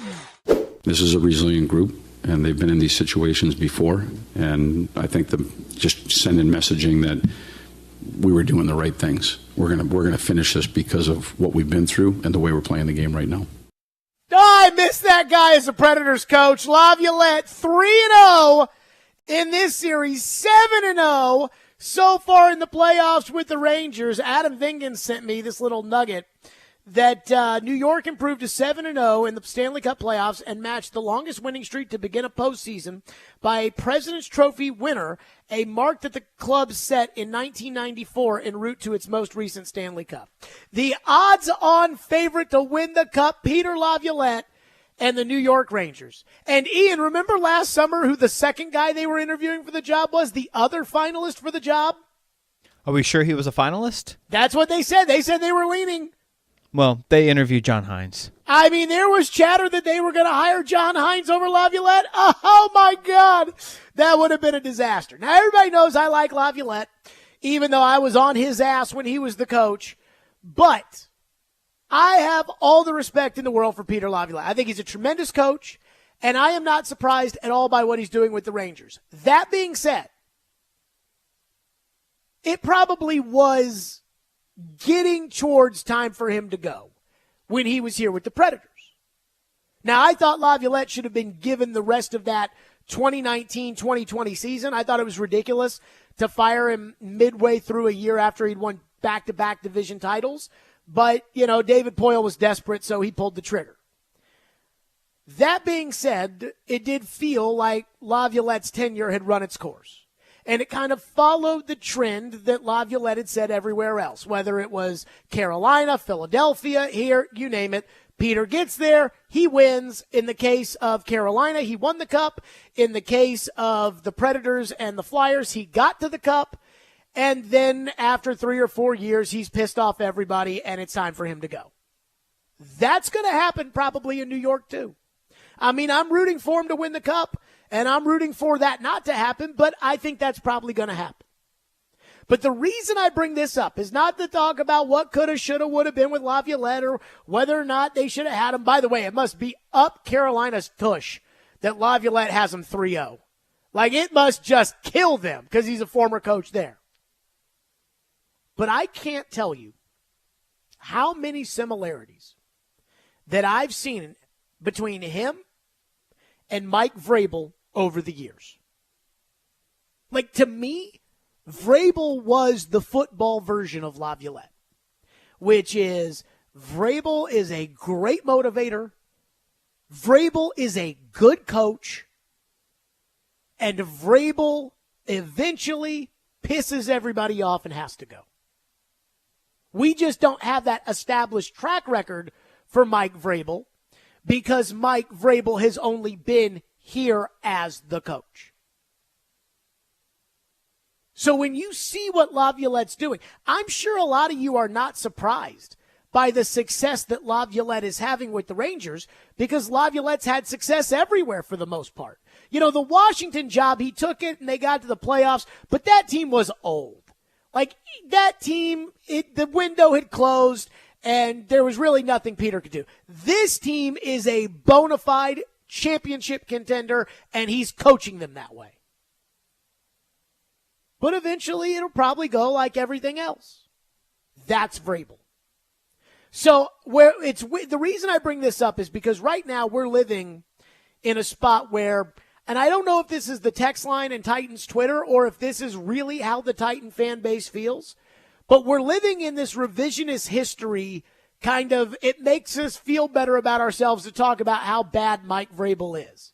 Every time we say something about Will Levis or every time we say something about, Brian Callahan said this today and he was transparent or he wasn't a complete a-hole at the podium, it's like, oh, God, he's so much better than Vrabel. The Titans make a draft choice and it's like, Rand Carthon has the final say now and he's showing that all last year was all Vrabel's fault. All Vrabel sucks.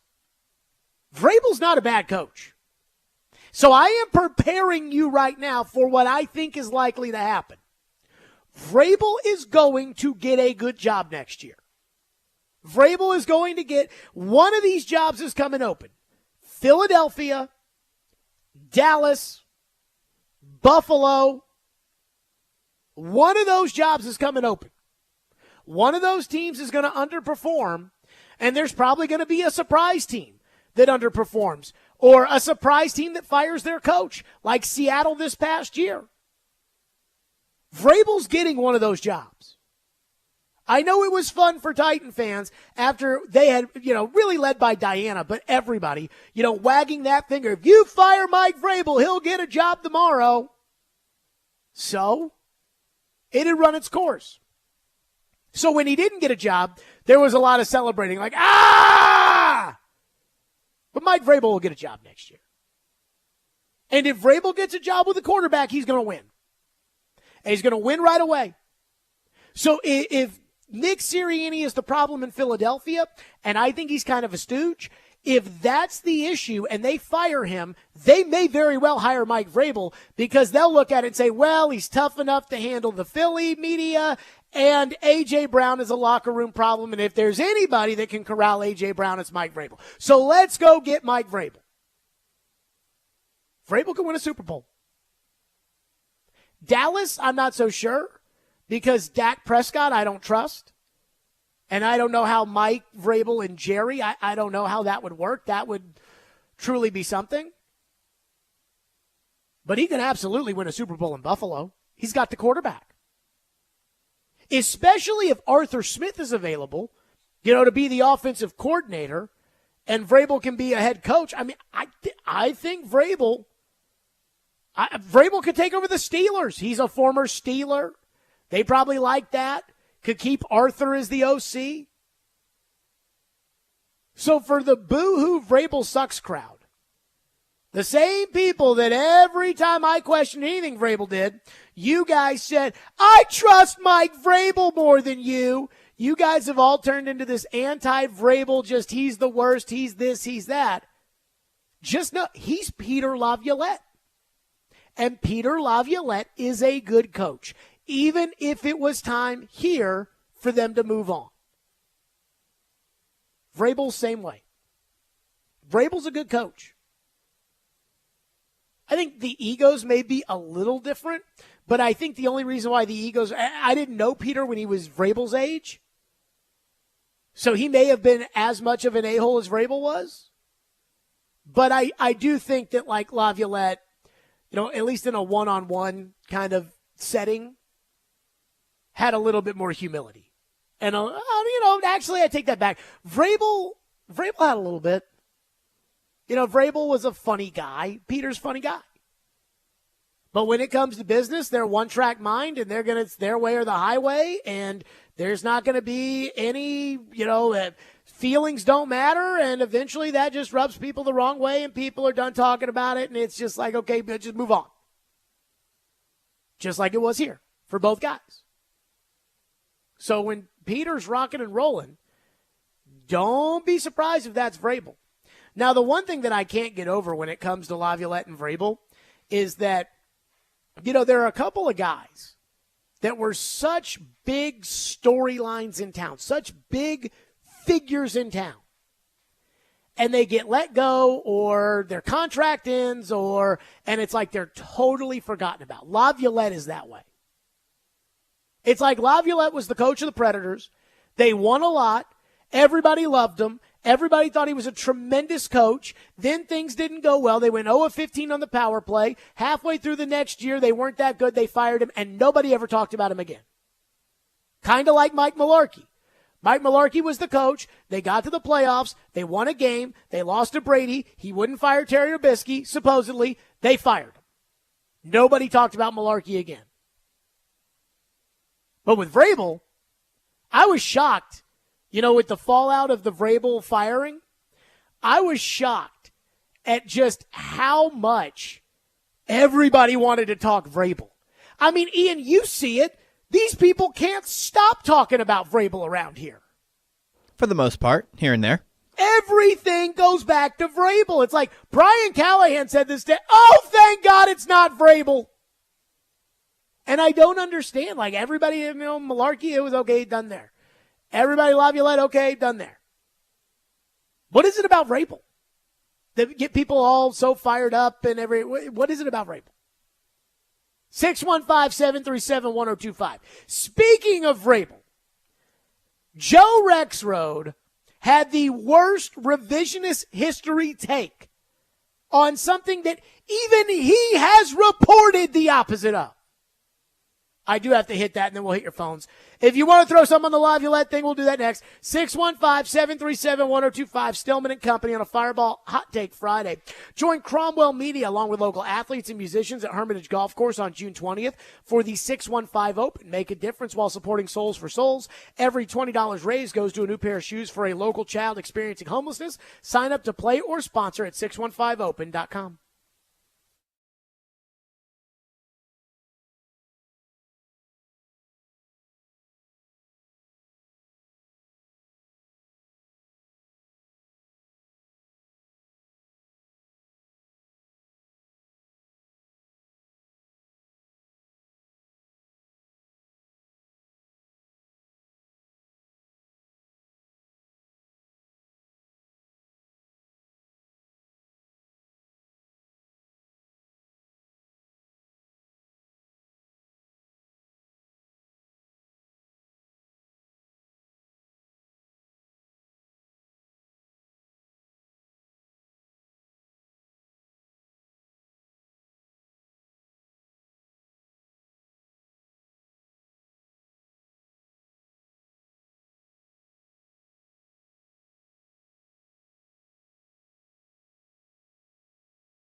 But I also want you not to take this organization for granted.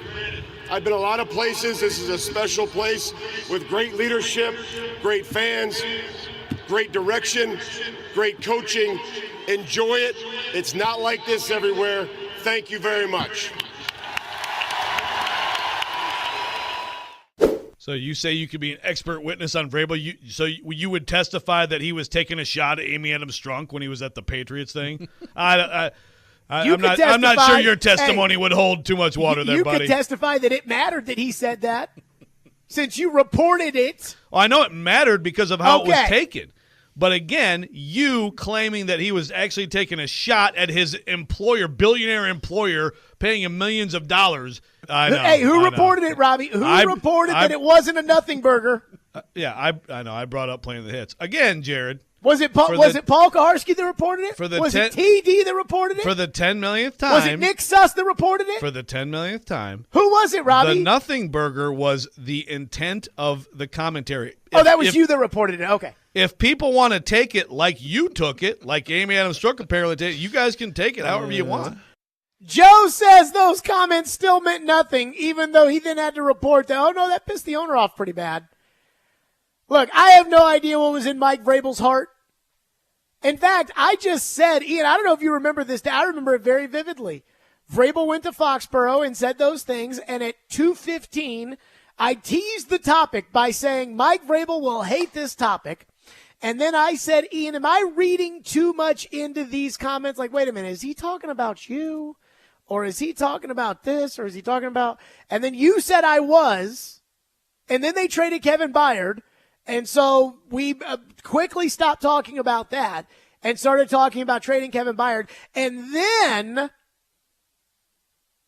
Gentry Estes asked him about it at the press conference, and then I asked him, because he was like, ask the question, Jared. So I asked it, and then he did the whole, be a man kind of thing, and then it blew up.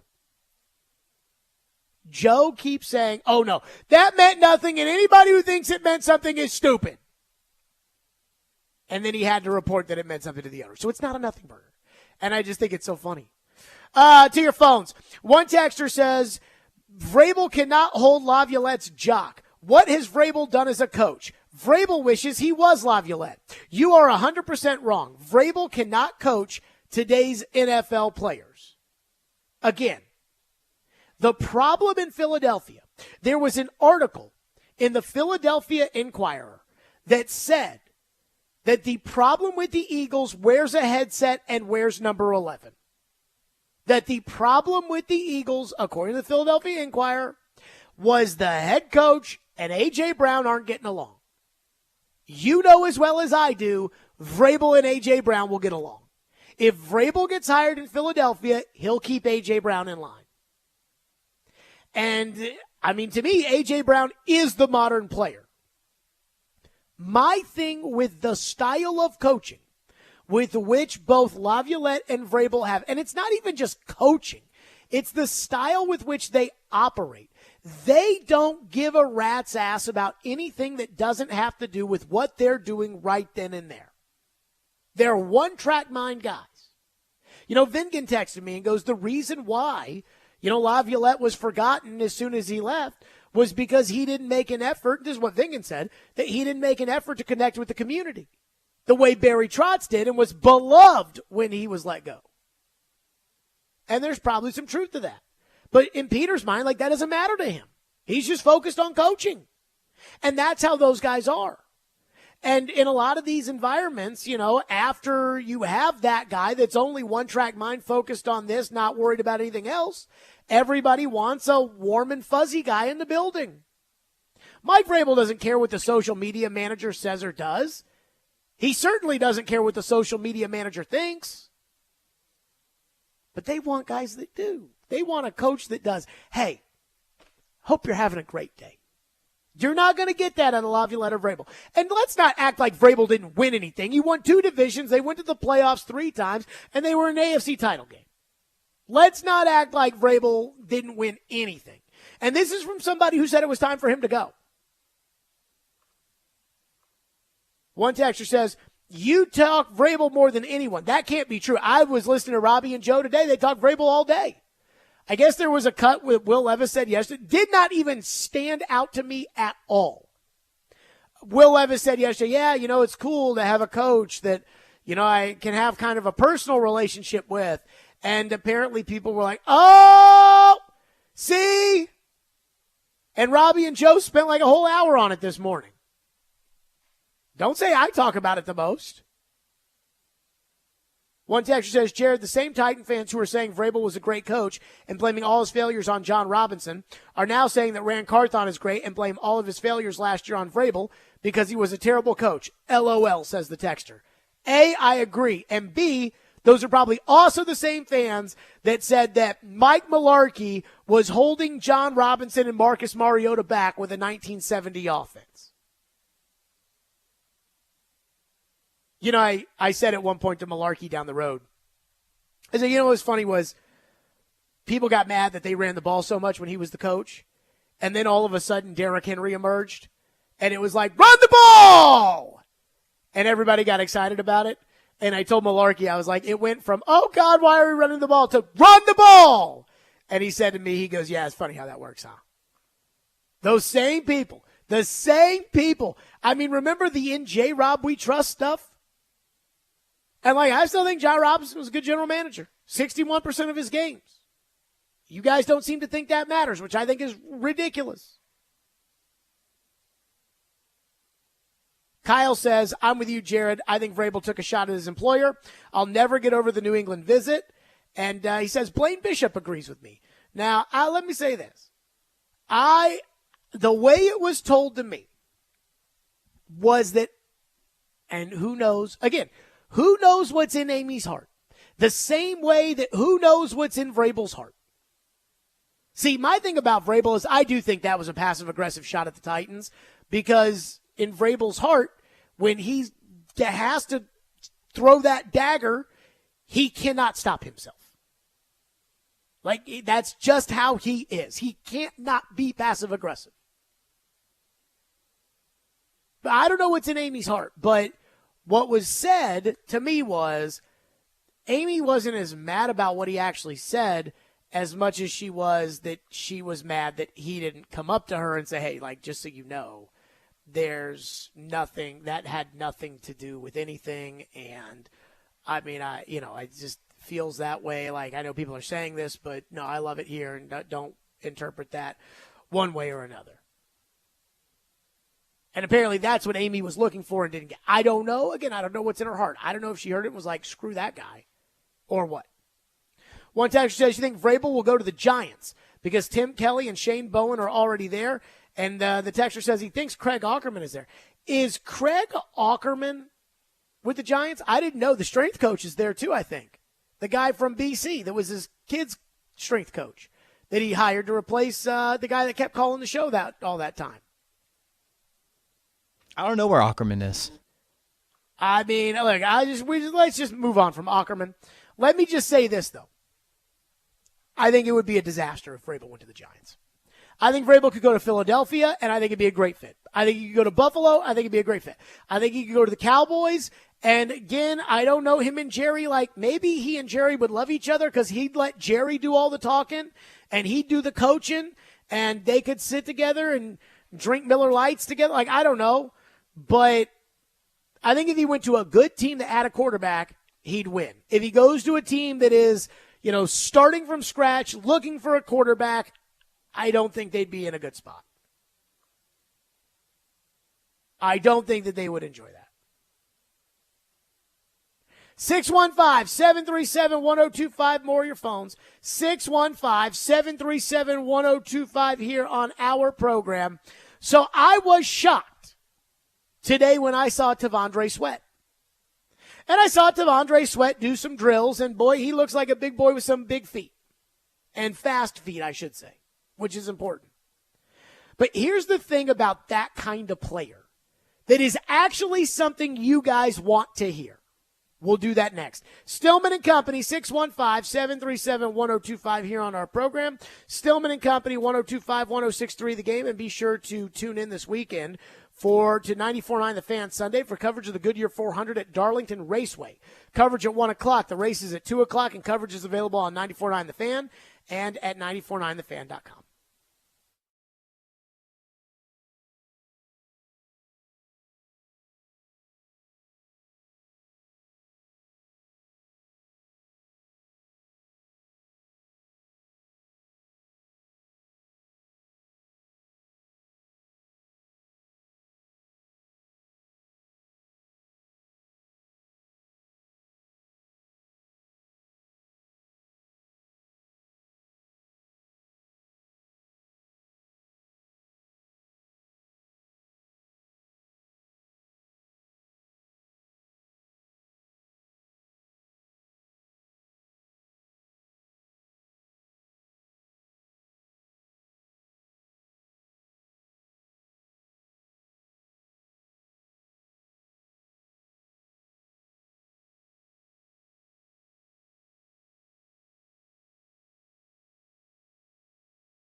Stillman and Company, 102.5, 106.3 The Game, streaming live on Twitter, Twitch, YouTube, and Facebook live from the Busy Bee Plumbing, Heating, and Air Conditioning Game Nashville studios. Fireball Hot Take Friday. Rookie mini camp was today.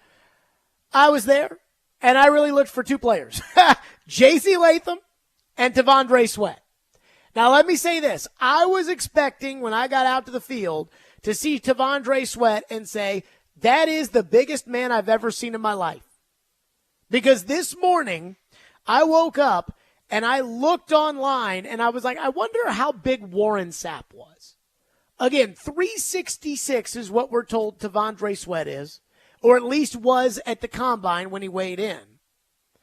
And who knows if he's gained weight or lost weight since the combine or anything like that. I have no idea. But Tandre Sweat, played at 380 supposedly, according to scouts last year at Texas.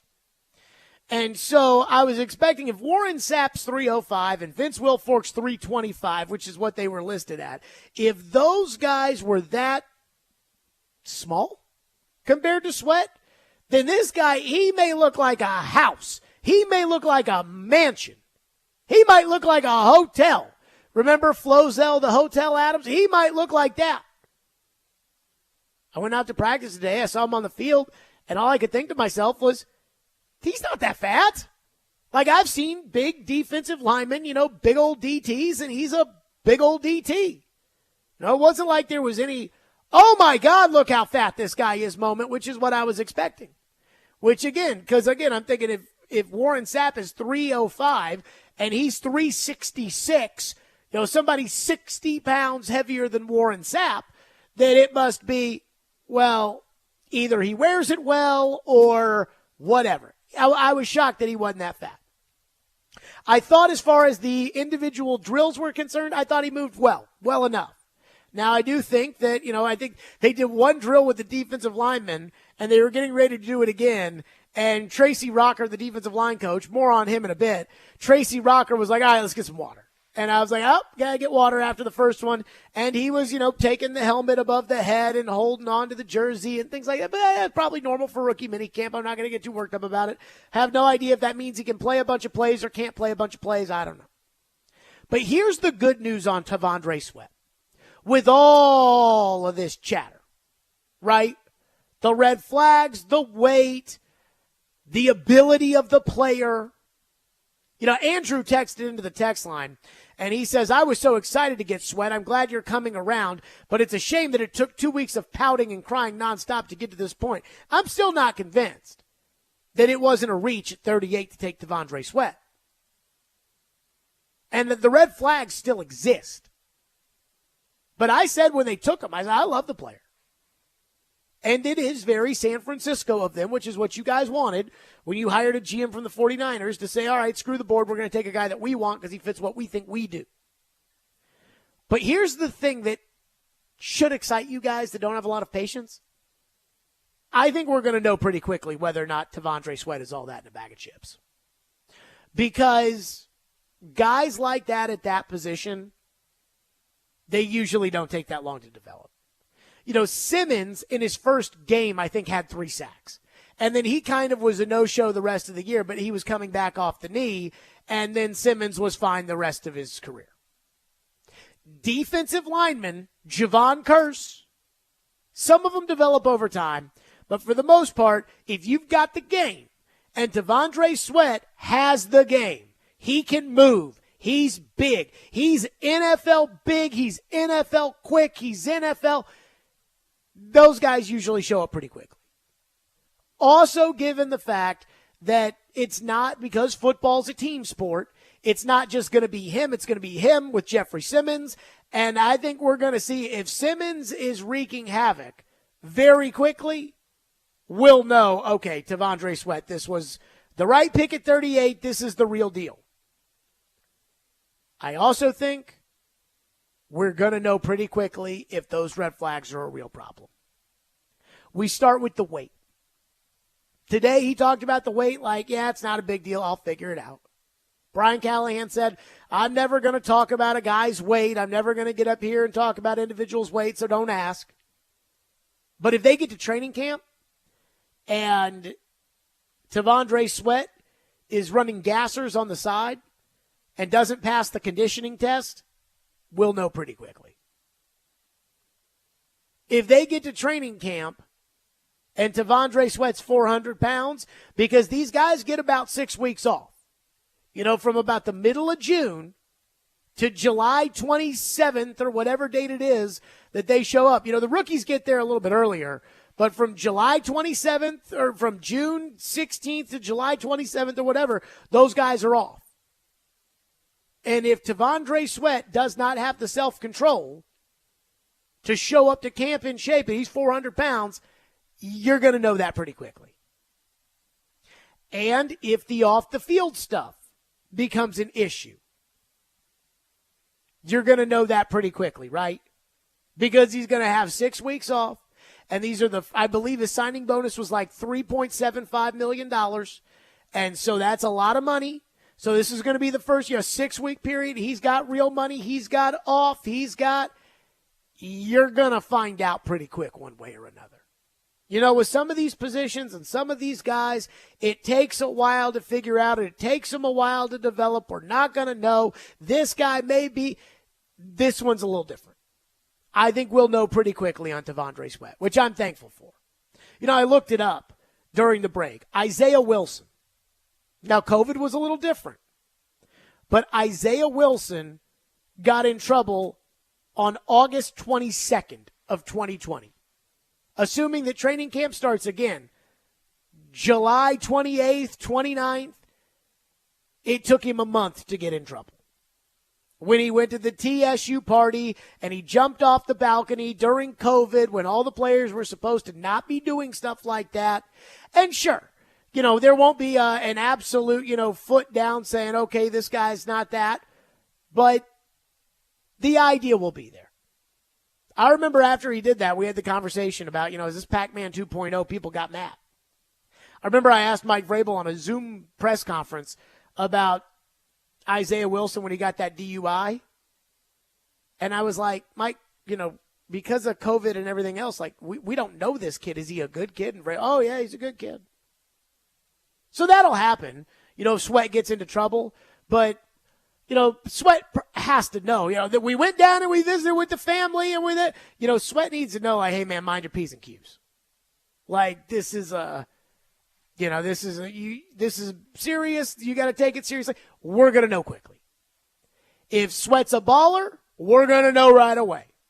If Sweat shows up to training camp at 345 pounds, if that's the weight they want him at, they won't tell us what the weight they want him at is. But if he shows up at the weight they want him at, they will beam with excitement to tell us. And if Sweat's the size of a house, we'll know pretty quickly. And that's the exciting part, right? It's not the waiting, right? Like with Skoronski. We have no idea if Skoronski's good. Skoronski was not good last year.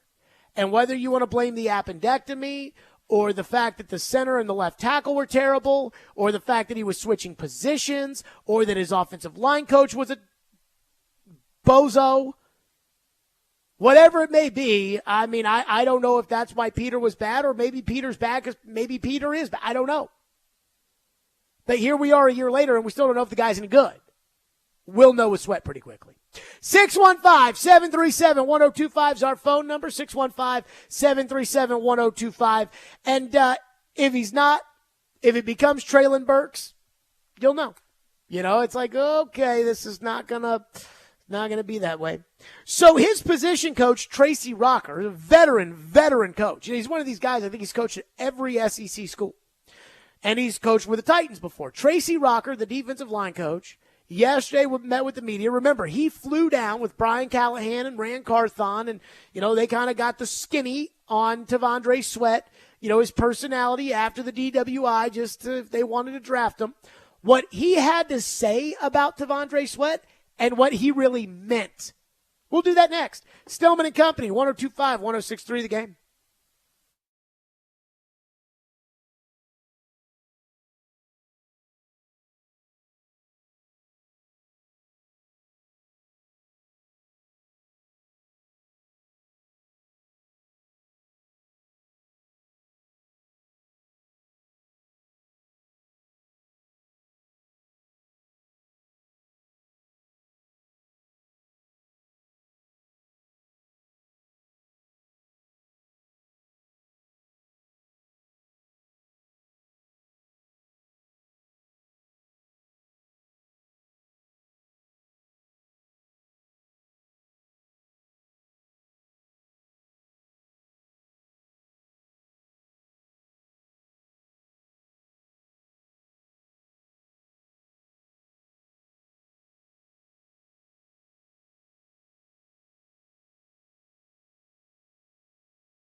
comes to Tracy Rocker, your initial your initial thoughts on Trace, and also how do you feel like he can make you a better player? He just always gonna want the best out of you. He gonna shoot you straight forward. I mean, he kind of remind me of my coach in college, Coach Bo. So I feel like me and him, we got a great relationship, and I can't wait to play for him. Texas Coach Bo. Who the hell is that? That was Tandre Sweat, by the way, talking about Tracy Rocker as coach. We got to pull up Coach Bo because that's apparently who Tracy Rocker reminds him of.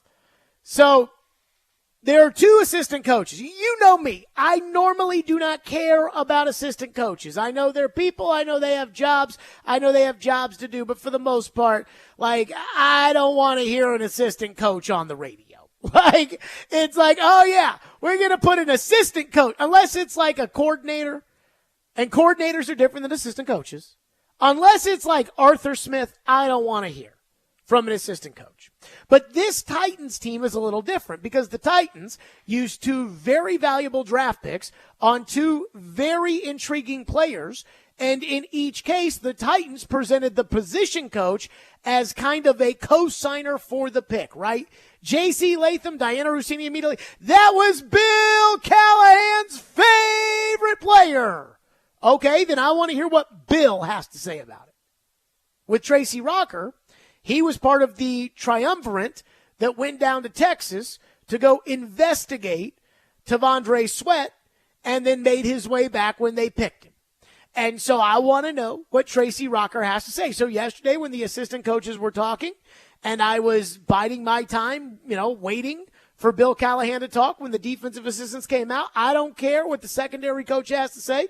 I don't care about the linebacker coach. I don't care about the outside linebacker coach. But I do care about the guy who was part of this fact-finding mission, this investigative coach to figure out what's going to happen with Tandre Sweat. So we did this a couple of weeks ago after the Predators lost game 1 against Vancouver, and Andrew Burnett said a bunch of things, but it didn't really sound like reality, so we put it through our little BS translator. In fact, Ian, I think we may need to get a name for this. What do we think? Okay. The Coachalizer? We'll have to brainstorm, sure. The Coachalizer? We can do better. We'll come up with something.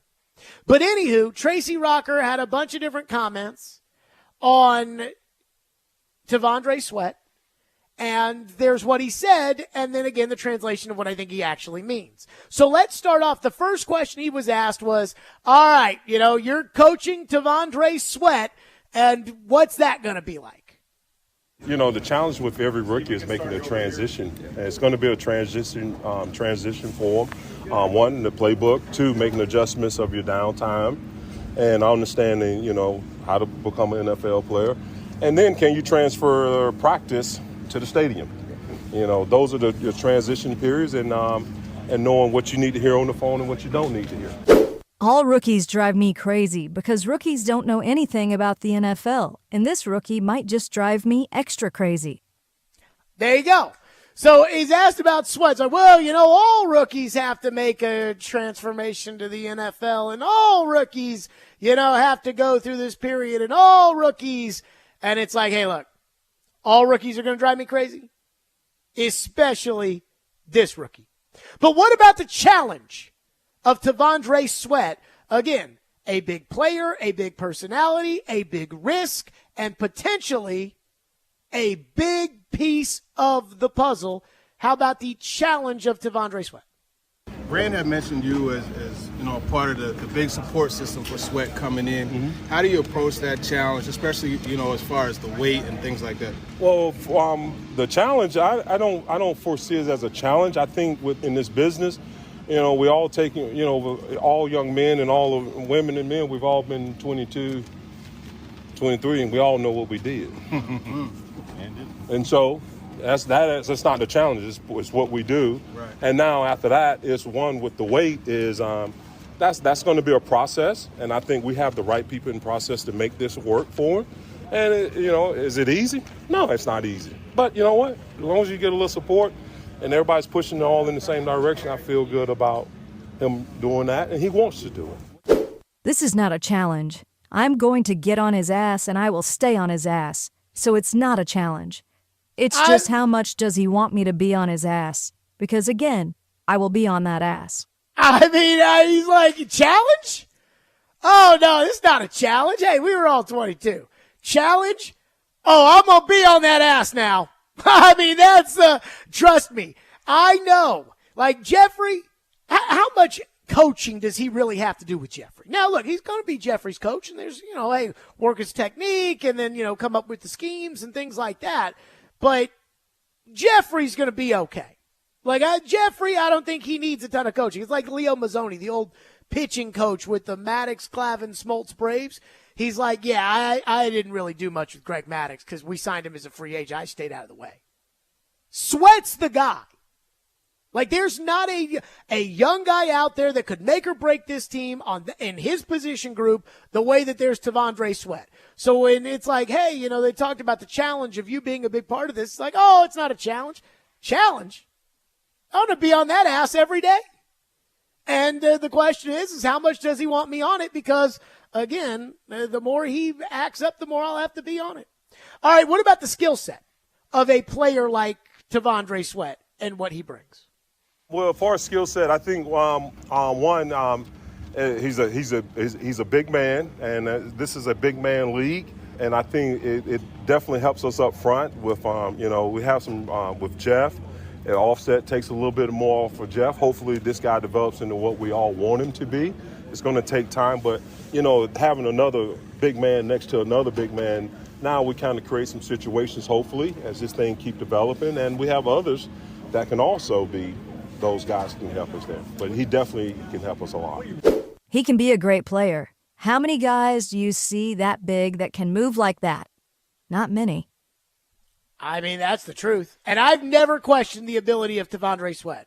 There's some thought about, is he a nose tackle? And if he's a nose tackle, do you take that with the 38th pick? But I think he's going to be better than a nose tackle. I mean, to me, the skill set, it's like, look how big that guy is. Look at those feet.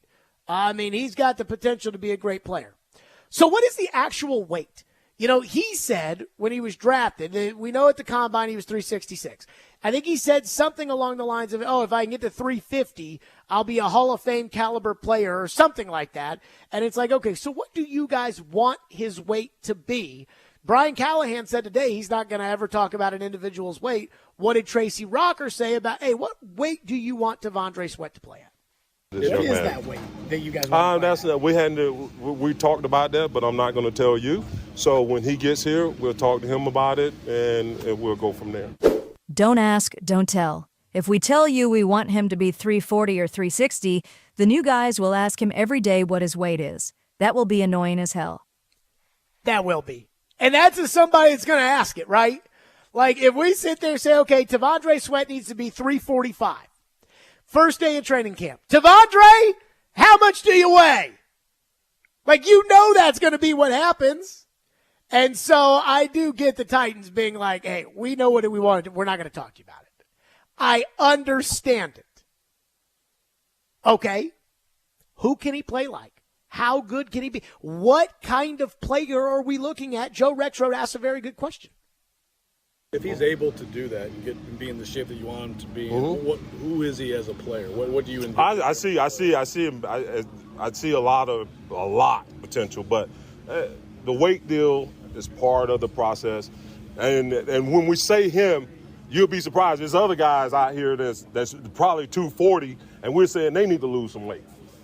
We saying the guy's 360, and we're like, man, he needs to lose some weight. So it all varies. We just know that we feel like if we get this weight thing at a very comfortable weight for him and for us, we got a really good player.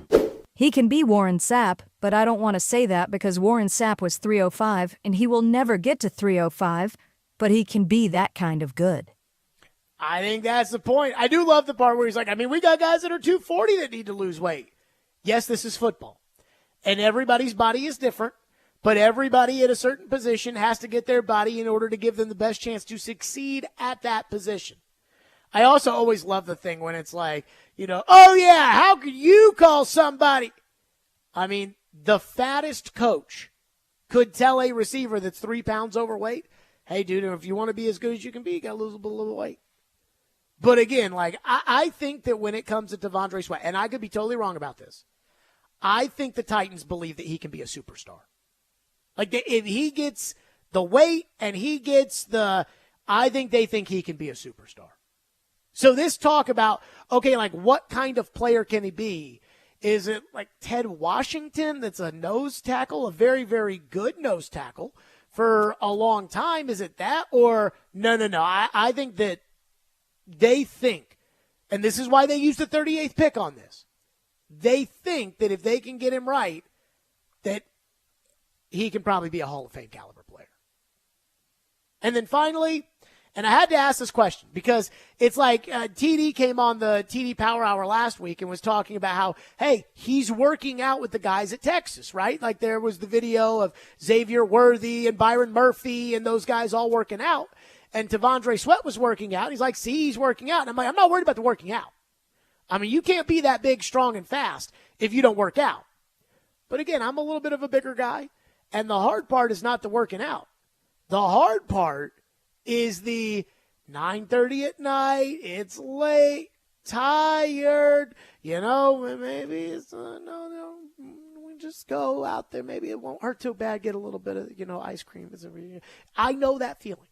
So what is the plan to keep that from being a problem when he leaves the facility on a nightly basis? I'm like a bigger guy, so I know how hard it can be sometimes on the losing the weight front and the late night trying to, when it comes to Tandre leaving the facility, is there kind of like a program in place so that he's supported to help lose the weight and not fall back into bad habits? Yeah, they'll have all of that in place. I mean, we have things in place, and it'll be more of that done. And hey, it ain't easy. I'm a big man. I got a big son rather, and it's part of growth. We all been there, so it's part of growing. And the biggest thing is get him going in the right direction, make it a positive way instead of a negative way, and knowing that he can help this team and then make others around him very good, and him also being a very special player. I said earlier I will be on his ass, and I will be. No late-night Burger King runs, or we all might get fired. I mean, that's just reality. So that is the coach translator. We'll get a name for it at some point. Tracy Rocker yesterday talking about Tandre Sweat. Boy, everything's positive. What you really mean?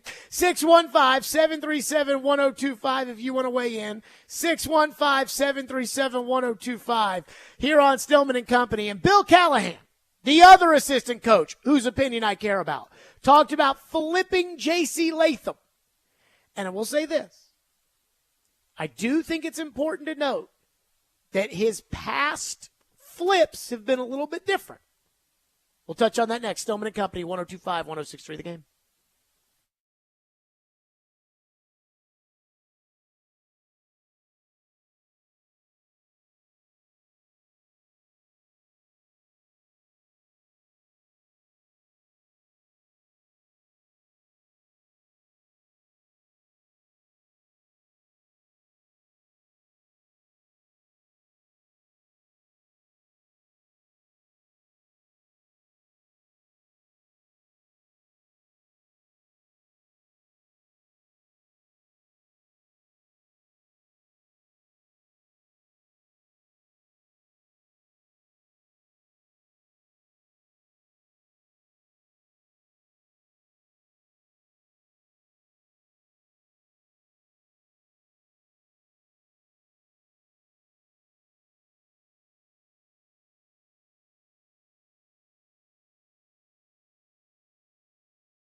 Yeah, I think, number one, his athleticism. And then, of course, all the measurable traits that he has. And then you add in size, power, strength. And it adds up, to making that move. Very similar in my experience at Dallas when I had Tyron Smith when I came into the Cowboys. He was a right tackle in college. He was a right tackle his rookie year, and we flipped him over. And I think that worked out pretty well. And then Jedrick Wills, when he was drafted out of Alabama for the Browns, was a right tackle in college. We flipped him. Another guy in my past was Barry Sims from the Raiders. He was a tackle out of Utah, who we found in the World League at that time, which no longer exists. But he ended up making that switch to left tackle as well. So I think if you have the athleticism, and you have strength, I think, and you have the muscle memory to, change some skill sets, I think it's doable. That was Bill Callahan, a.k.a. Big Coach. Big Coach yesterday, meeting with the media, talking about flipping J.C. Latham. And he does have skins on the wall now when it comes to Tyron Smith, Jedrick Wills, Barrett Sims. Now, what's funny about Barrett Sims is Rich Gannon actually came on our show at the Super Bowl like a week after they hired Bill Callahan. And Rich Gannon, who was the quarterback of those Raider teams, he said that Barrett Sims was the example of a guy who basically couldn't play football. And then Bill Callahan got his hands on him and turned him into a good player. And look, Bill Callahan has the reputation, and I'm so glad that they have a coach that I know knows how to coach, as opposed to what they've been doing for years and years and years. And I certainly am not claiming to know more than Bill Callahan or even pretend to know more than Bill Callahan. But there is one thing that I do wonder when it comes to those comparisons and this. Jedrick Wills, and Bill Callahan said this yesterday, did not have the same body type that J.C. Latham had. When I went to practice today, I was shocked because all anybody talked about was how big J.C. Latham was when they drafted him. It's like, oh my God, this guy is so big. I got out to practice today at rookie minicamp, and I was like, he's not that big. I mean, he's big, but he doesn't look like a, mountain. He doesn't look like Tony Mandarich out there. He looks like a regular offensive lineman. Now, he's got the biggest ass I've ever seen. But I actually think, he probably looks more like a guard than he does a left tackle to me, which is why I think J.C. Latham is a right tackle. Now, again, I'm not claiming to know more than Bill Callahan, but I do wonder this. Wills, they flipped, and they did it during COVID, and they were able to do it and everything else. Different body type. Again, left-handed quarterback, right tackle, which means that you want kind of a more athletic, just make sure they don't hit the quarterback guy out there, as opposed to a road grading, get out in front kind of run blocker, which is the traditional right tackle. Tyron Smith played a year in the NFL before they made the transition. And again, Barrett Sims, Rich Gannon told us it wasn't a one-year thing with it. It was a year over year over year in a different era of football where they wore pads and they practiced and all that kind of stuff. I don't know if Bill Callahan thinks this or even cares, because Bill Callahan strikes me as the kind of guy who's like, hey, we're going to do things my way and you all are just going to sit there and be patient with it. But J.C. Latham has to be ready to play left tackle at a high level on week 1. That's it. And the only reason why Titan fans like this pick is because it has the Bill Callahan stamp of approval. And so when it comes to Bill Callahan saying, okay, we're going to flip this guy and it's going to work and this is going to, Titan fans are like, it'll work because Bill Callahan says it'll work. But this 7th pick, this means a lot to this organization. Not just your traditional 7th pick, which needs to be a high-end Hall of Fame caliber player, but the jury's out on the GM. It feels like they kind of screwed up last year by taking a guard 11th. You can blame Mike Vrabel for that, but you can't blame Mike Vrabel for this. So, whereas Bill Callahan's like, hey, it'll take some time, and, we can't force things overnight. And, again, I'm not saying he said any of that, but just using that as the assumption, Maybe that was the case for the other guys, but that's not the case here. The case here is Titan fans want to see elite left tackle play tomorrow. And if they don't get it, they're going to freak out. And because the Titans are an organization that listen to the fans, I've never seen an organization turn on coaches and GMs faster than the Titans do. They listen to the fan base. They must be on Twitter, and then they react accordingly. Because nobody with a brain would have fired Mike Mularkey the way that they did, but Titan fans were mad that he wasn't maximizing Mariota, and so they turned on him. And, it might get negative really quickly if J.C. Latham does not make that transition right away. And so, again, I'm not claiming to know more than Bill Callahan. I'm not claiming to say that Bill Callahan's wrong. I'm just saying Bill Callahan does not have the time to do this progressively. There isn't a minor leagues they can send J.C. Latham to get him ready so that when he comes up, he's ready. No. Week 1, he needs to be at left tackle, and he needs to play left tackle well. And if he doesn't, then the Titans are going to have some real problems on their hands because their fan base is going to go crazy, and then their ownership is going to act accordingly. Phone lines are driven by WilsonCountyHunter.com at 615-737-1025. Kyle says, J.C. Latham might be the freak of freaks that can play either side with great coaching. I don't know, maybe. I'll tell you this. Just looking at him, he looks like a right tackle. I'm not claiming to know more than Bill Callahan, but he looks like a right tackle. He looks more like a guard than he does Taylor Lewan, which to me is the prototypical left tackle. And I was talking to Brad Hopkins about this yesterday. Brad Hopkins, career left tackle, back in those days there was a defined difference between a left tackle and a right tackle. Today it's not as much because of how valuable the edge rushing position is. But I do still think there's a difference. I'll never forget, I told you guys that during the Taylor Lewan contract negotiation in 2018, I brought up the idea that, okay, if the Titans can't get Lewan to sign a deal on their terms, then could they just, in theory, trade Lewan and move Jack Conklin, who played left tackle in college, move him from right tackle to left tackle? And the old man just kept looking at me and kept saying, Jack is a right tackle. Every time. I mean, to me, Latham looks like a right tackle, but we'll take Bill Callahan at his words. He's got to be ready to go right away. One texter into the text line says, if Tandre Sweat works out, this could be a very interesting pick. To which I said, no.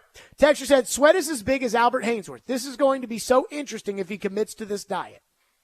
I said, what'll be interesting is if he doesn't commit to the diet. Because then it'll be but they said, no, but they visited him, and they said, and he said, and they this, and they that, and they, it's always all. That'll be bad. Go the Titans. They've got a lot riding on this. This class, this year, all this kind of stuff. Jared from Spring Hill, who tweeted in or texted in every day about Brock Bowers, says, would be better if we were talking about Brock Bowers snagging people in practice and not these fatties bumping chests. Hey, man, you win with the fat boys now. Now, look, I wanted Brock Bowers over J.C. Latham too, but you win with the fat boys. There was did you hear what Terrion Arnold said, Ian? I don't think so, no. Terrion Arnold came out and said that he was told that it was between him and Brock Bowers with the Raider pick, and they flipped a coin and decided to take Brock Bowers. That seems a bit much. Yeah, Tom Telesco came out and said, no, that didn't. Flip a coin, huh? That didn't happen. For whatever that's worth. 615-737-1025 is our phone number, 615-737-1025. My phone has been blowing up nonstop with my coworkers since the start of this show. I think we have driven one man insane. We'll get to that next. Fireball Hot Take Friday at Stillman & Company, 102.5, 106 The Game.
I just don't think Askarov is in the next year or two ready to be a starter. So let me He's ask not you ready. this, real quickly on that. Let's say Saros gets a long-term deal here.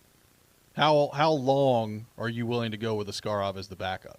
If Saros is on a 6-year deal, is Askarov waiting 6 years? Like, what do you do? I think you for about 2 or 3 years have him penciled in as your backup, and you evaluate as you go. But I think you sell him. First of all, I think Askarov is frustrated to the point. I think part of why he's not doing well, it's a big part, because I think there's a lot of people that think, well, we just trade Saros and put Askarov in there as your starter. I've got big problems with that. All right, that was earlier this week. Willie Donick must have, I want to say he was on for the 8 o'clock hour of Robbie and Joe, and then he was on at 11. So he went to the studio like 4 hours before his show to sit in for an hour with Robbie and Joe so that he could argue his UC Saros take. And, Ian, I don't know about you, but it's like every time I flipped on the midday show this week, they're talking about Saros, and it is Willie and Derek versus Caroline in the great UC Saros debate. Yeah, sometimes. Yep. It's a hot topic. And I am here to tell you that I think that this discussion is destroying Willie Donick's brain. Because since 2 o'clock, I have received about 97 text messages. Now, I've sent in a couple myself, but I have received about 97 text messages in a text thread between Willie, Caroline, Joe, and Robbie, and me, obviously. And in it, Willie, has these handwritten notes, and it's like all this explanation for why they can't trade Saros, and why Saros this, Saros that. And I'm almost like, dude, you're not changing my opinion. I'm sorry. Is And there now a at the same term time- or money that you would be okay with them re-signing Saros? All? He's not going to take another $5 million. Is that what it would be, 5 for you? I mean, it'd have to be Is that the most you want to spend on a goalie? 5? like 2 by 5. 2 years, $5 million? Yeah, he's not going to do that. No, he So won't do that. He's not. I mean, 2 years, $10 million, but 5 a year, AAV. He's not going to do that. It's like, you're not going to change my opinion on this. It's time to move on. And then Chris Mason went on the midday show. And so Mace said that play the Mace cut because Mace is mad at me too now. Again, the Saros argument, I think, is ruining his brain too. Mace is going crazy. He says I took him out of context. When I say that he compared UC Saros to Connor McDavid, here's what he said. You've got a surefire top 3-5 goaltender, however you want to cut it. He's a superstar. He is like a McDavid. He is like a Rantanen and a McKinnon. He is in that category of goaltender. Whether you talk about his playoff success or lack of, well, quite honestly, he hasn't had a really team that's, that I consider a team that could be really successful in the playoffs. All right, so he said I took it out of context for him comparing Saros to McDavid. He said it, not me. It's like, here is the basic point. If you keep signing the same players over and over and over and over again, you're going to get the same results. It's not going to change. If you give Saros a contract extension, it's probably in the neighborhood of 8 years at $7.5 million. In fact, if anything, this public discourse is actually probably better for the Predators because when Trotz takes it to Saros' people and says, hey, we really want to do this, but we can only do 4 years, and we want to do 4 years at $7 million. And they're like, but Hellebuck's got 8.5. It's like, do you hear the people in town? Like, they want you out. It's like, at least there may be that. But again, they're probably looking at 8 by 8 in a deal for Saros, and I'm not doing that. I'm taking the $8 million that I would be giving to Saros, and I am giving that to forwards that put the puck in the net. That's what I'm doing. Maybe it's one forward like Sam Reinhart. Maybe it's 2 forwards. I don't know, That but still that's doesn't what solve I'm doing. the big boy forward situation, though. If you give 2 $4 million contracts, there's no big boy forward there. So I have always said that this situation with the big boy forward is going to resolve itself one way or another because at some point there's going to be a player that's unhappy. There's going to be a player that, is a free agent that is not going to re-sign. There's going to be something where there will be the opportunity for you to make the big acquisition, whether it's a trade, free agent, I don't know. And that will come within the next 2 years. It'll be like Matthew Tkachuk. It'll be like Tyler Seguin for Louis Eriksson. It'll be something like that. And when that moment comes, Barry Trotz has to pounce. But what you can't do is you can't force it. It can't be Duchesne. It can't be Johansson. I think that if you sign Mitch Marner, that's what it's going to be. It's going to be Duchesne or Johansson. But that's how you find the big boy forward. And I am giving the money there. Like, that's where the money goes. It's not going to the same players over and over and over again. So to me, this is simple. It's a business decision. They have one chance to trade him. They're not going to be able to trade him by the deadline. If he's the goalie next year, they're going to win too many games. They'll be in contention, and they're not going to pull the rug out from under themselves at the deadline. So this is the one shot they have to trade him before the draft. And I would do it, and I would get a first-round pick and probably a mid-level Tomasino-like prospect in return. That's probably the best you can do, and move on. That's what I'm doing. And you may say, Jared, that will make us worse. Okay. But what's not going to make us better is signing the same player for more money. It's not going to make you any better. And so I'm sorry, it's time to move on. Like, I was fine with not selling him at the deadline because I got it. The team was doing well. You could have used the summer. Like, who knows what you were really getting offered in return. Fine. But now I've got 3 playoff series. He's been the starting goalie for 5 years, and I have not won a playoff series. I need better skaters. How do I get better skaters? More money. How else do I get better skaters? Trading away assets other people want. Nobody is going to take some Scarbini that I don't want. Nobody's going to trade me a good player or a good prospect that can become a star from Mark Jankowski. That's where Saros comes in. So the decision has been made. And basically the whole Willie and Chris Mason thing is like, oh, Askarov's not ready and we don't know. Well, I mean, at some point he's got to play. They drafted him in 2020. What are they waiting? They drafted him in 2020 to play him in 2029? And again, what's the difference between Saros and Samsonov? Samsonov loses just as much in the playoffs as Saros does. So what's the difference? I put Samsonov in there and I don't make the playoffs as opposed to putting Saros in there and losing in the first round? Because I'm not getting to the second round with Saros. So you're not changing my mind. It's as simple as that. I've made my decision that UC Saros is good, and he's been a great Predator, and he can go to he could go to Toronto, for instance, and maybe help them because they've got the forwards. But he can't win here. So I'm not going to pay him more money to do the same lack of winning and put my team in the same spot. And I mean, again, Willie, I love him, but it's like blowing his brain up every time we have this discussion. Like, he keeps coming back with charts and graphs and explanations. And like, look, man, I saw game 4. You need to make a save there. It is what it is. I mean, hell, the team you played has an elite goalie, and he played one game, and they put a third-string Scarbini from the AHL in there, and he beat your $8 million goalie. So, I'm sorry. Decision's made. Move on. And the good news for them is I think Barry Trotz is just like me. I think he's made up his mind. I think his mind is the opposite of mine. But my mind's made up, and it's not changing. It's time to move on. 615-737-1025. Chad Withrow joins us from Outkick coming up next here on the program. We've got a lot of Titan stuff to get into. Tyler Boyd, Traylon Burks, minicamp, you name it. We'll do that coming up next. Fireball Whiskey. I love Fireball Cinnamon Whiskey. It goes down so smooth and it tastes so great. There's no better way to start your weekend. There's no better way to ignite the night. There's no better way to do any of this than to do so with ice-cold Fireball Cinnamon Whiskey. I'm going to have to get Willie and the rest of the text chain together over some Fireball Cinnamon Whiskey at some point to clink the glasses and cheer it on back just like they did at the roast the other night.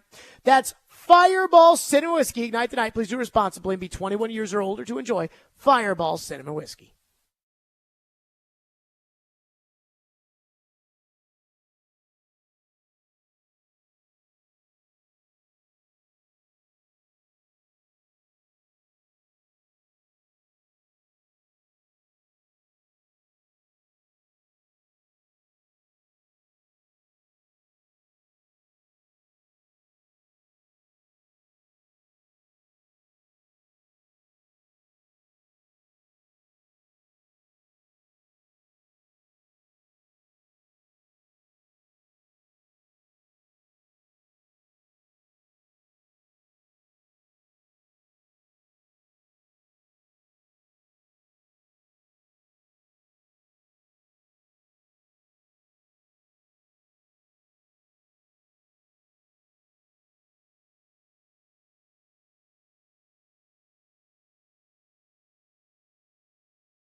Stillman and Company, 102.5, 106.3 The Game, streaming live on Twitter, Twitch, YouTube, and Facebook live from the Busy Bee Plumbing, Heating, and Air Conditioning Game National Studios.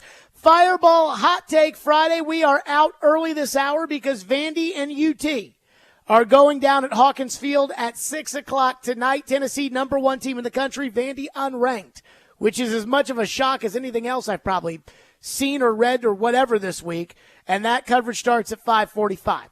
So it is 5 o'clock on a Fireball Hot Take Friday, which means we're joined by Chad Withrow from Outkick. So, Chad, the Titans are making some headlines, both with some acquisitions and some other moves, and, of course, with all the talking. Let's start with the acquisitions and other moves. Tyler Boyd to the Titans. Do you like it? Do you think they need it? What do you make of it? I love it because Brian Callahan knows him and likes him, and that's a good sign for the Titans that he wants to come be a Titan and play in this offense. And he's a guy who, look, he gets open, and that's one of the top qualities for any NFL wide receiver, so I love it. It also definitely answers any question we had about what they feel about Traylon Burks, because the acquisition of Tyler Boyd shows me Burks really isn't in their plans right now. He's not seen as a top 3 guy, and he's not on this roster. But I think it's a great move for the Titans to bring in a guy who's established, on top of bringing in Calvin Ridley. You got DeAndre Hopkins coming back. I really like that move for the Titans. And it's an offense that if Will Levis can improve upon last year and be the guy the Titans hope he is, that might not be as bad as I thought going into the offseason. They've really done a good job there. Okay, so you brought up what it means they think about Traylon Burks, which was my feeling exactly when they made the signing too. I think a lot of people had that feeling, but Brian Callahan yesterday, when asked about signing Tyler Boyd, unprompted said this, Ian, if we have it, said this about Traylon Burks. As far as Traylon's role, he's going to play everything. We've told him that from the beginning. He's going to play inside. He's going to play outside, and he's going to carve out a role for himself. And I had him come up today and do the break after practice because his work that he's put in has been really impressive. Just to give you guys some context, yesterday, Tuesdays are our harder days of our 4-day work week. It's a really heavy day, and so the load on the players is high. And what I mean by that is both acceleration, max speeds, and yardage. And so Traylon, I think, ran 3,591 yards on Tuesday and then hit our top speed and team-leading top speed at 22.6 miles an hour in practice. So super impressive workload and performance. And so he's had a really good offseason. I'm excited about what he can bring for us. I meant when I said that the other day that I think he's going to have a role to play. Okay, what do you make of that? Well, first off, is it Traylon or is it Traylon? I agree. I don't think he's saying his name right. It drives me crazy when people say Traylon. That's what it was at Arkansas.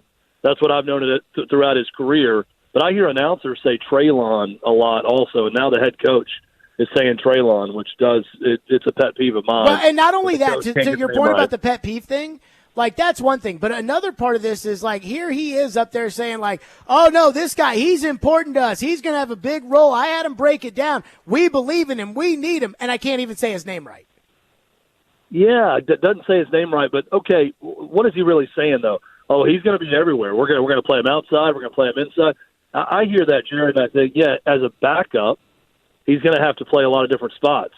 We're going to try him out at a number of places and see if he can win something, some sort of role on this team and get in a rotation, and we're going to find out what he can do. But that's not someone that I don't hear that as a lot of confidence in Traylon Burks. It wasn't like he came in and said, we have a specific role carved out for him. We know what this guy does well, and we are going to accentuate the positive with Traylon Burks. And we're going to carve out that spot where we know he can really help this team and be a big-time contributor. I heard that as Traylon Burks is working hard. I'm going to go out of my way to not talk down about any players because it's not going to benefit me or the Titans moving forward with free agents or anyone else if I badmouth someone. But basically, he's going to be there at camp, and we're going to put him all over the place because we really don't know what he can do right now because he hasn't really done anything yet. That's what I took away from what Callahan was saying.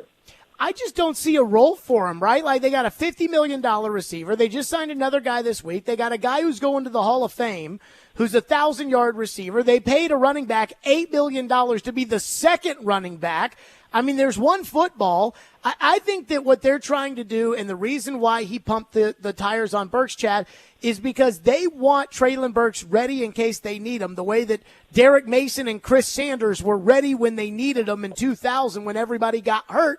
And I think it'd be very easy for a guy like Treylon Burks to check out if he doesn't really see a role for him on the team, because I don't really see a role for him on the team. It's a good point. Somebody's going to get hurt, and he's going to have to step in and do something. And that's what I'm saying about when, hey, we're going to play him everywhere, inside, outside. He's a backup. You know, he's a guy who's going to need to plug and play if someone's out for 4 weeks, or, God forbid, if one of those top receiving options is out for the season, then Treylon Burks is going to have to be a guy that's going to be a contributor. And if we're worried about Treylon Burks checking out because he's not in that main rotation or he's not one of the guys and he's not going to be ready to go if one of those guys goes down, I hate to keep harping on this on your show, but I go back to the fact the guy showed up at his first appearance with the Titans and couldn't complete a drill because he was so out of shape. And then they blamed it on asthma. And then, if we're worried about that, then he's not the guy.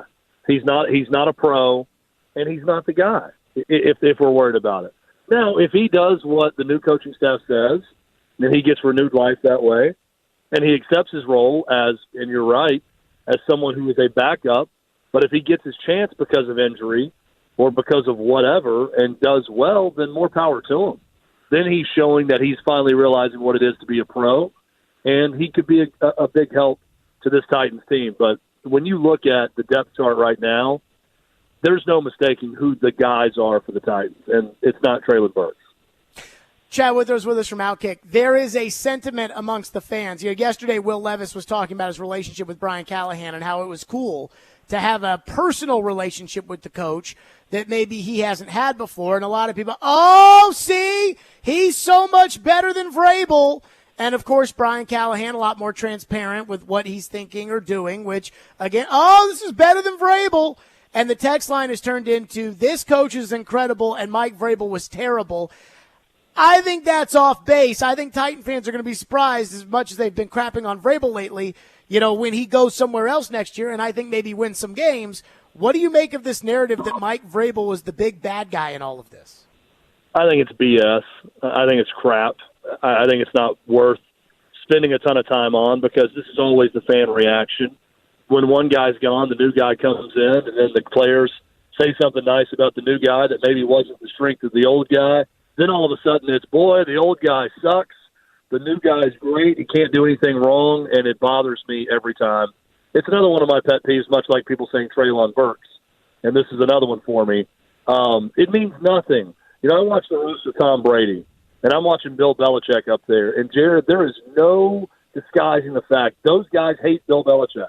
Mm-hmm. They hate him. They do. There's not a good relationship with those guys and Bill Belichick now. But Bill Belichick was able to get greatness out of not just Tom Brady, but a lot of other Patriots that did not reach greatness at other places.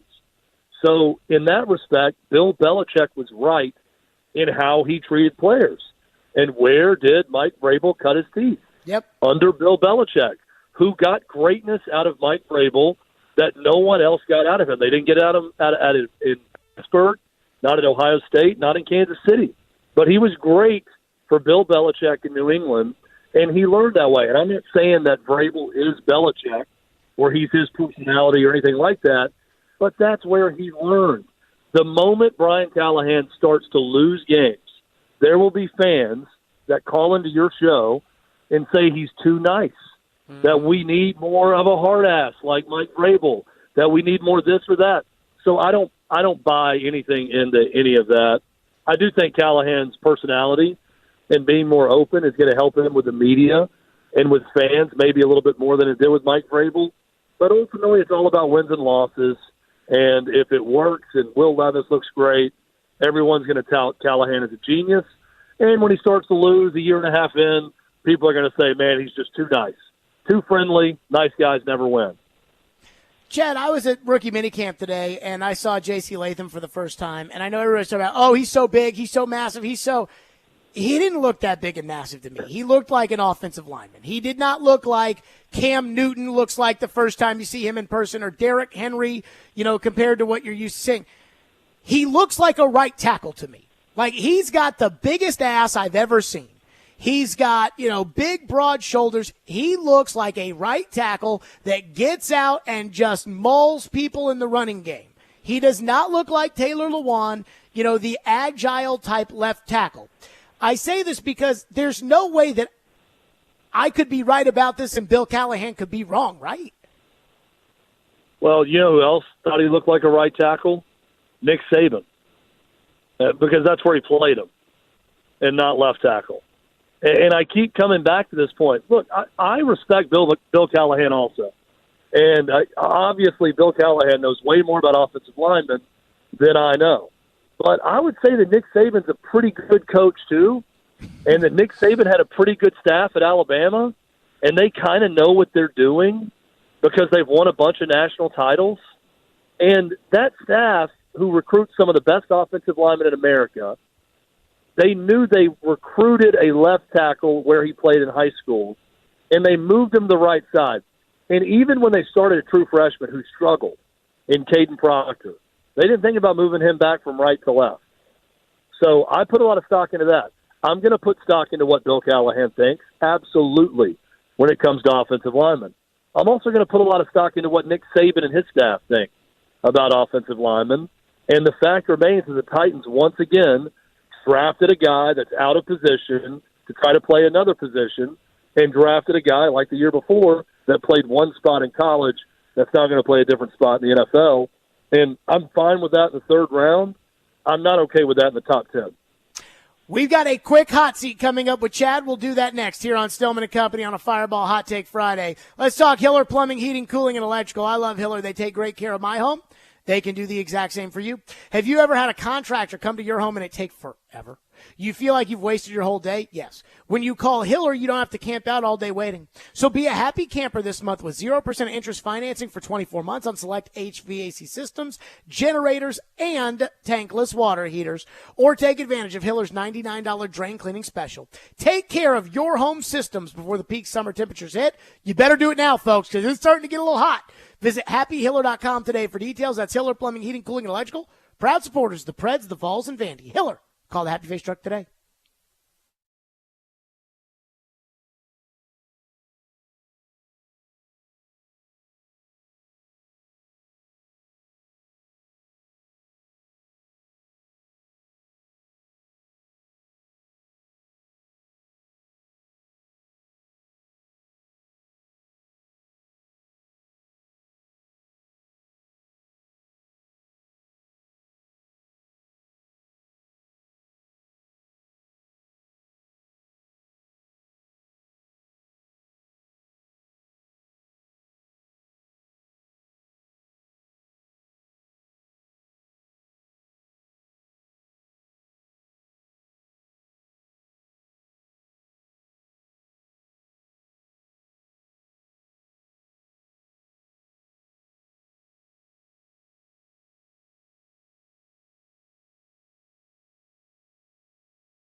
much of a challenge is it, Tandre, to kind of hit the, and I'm sure they have weight targets and so forth for you. You're a big guy, no Right. doubt about that. How much of a challenge is that for you? I mean, it's a challenge all the time, but right now, before anyone else asks, right now, me and my nutritionists and my coaches, we're looking to find that perfect weight for me to play at. So I don't know that perfect weight before y'all ask, but y'all see when y'all see, so. Have you spent time with her yet, or is that part of? Oh, yeah, 100%.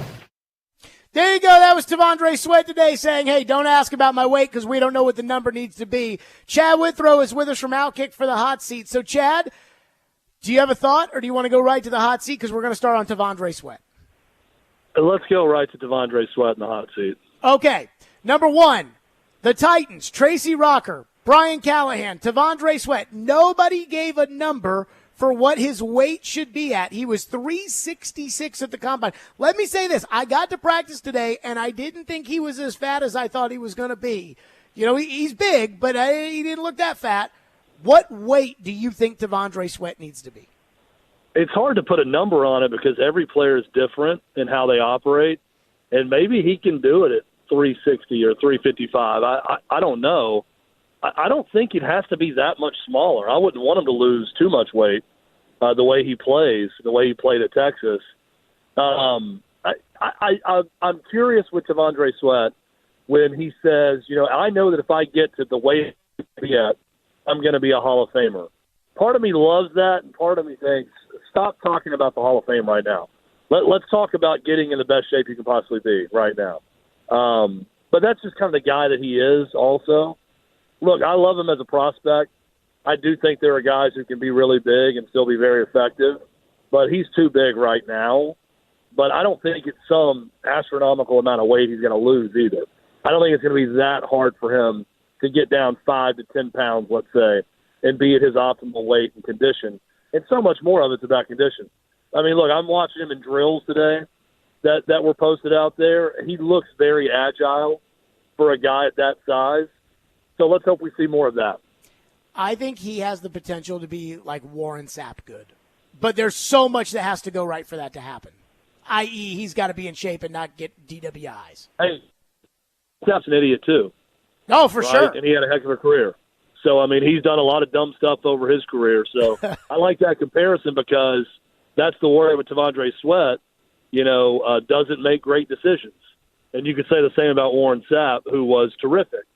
So, I mean, obviously, we'd love to get here in Nashville a Warren Sapp-like career out of Tandre Sweat. Okay, number two.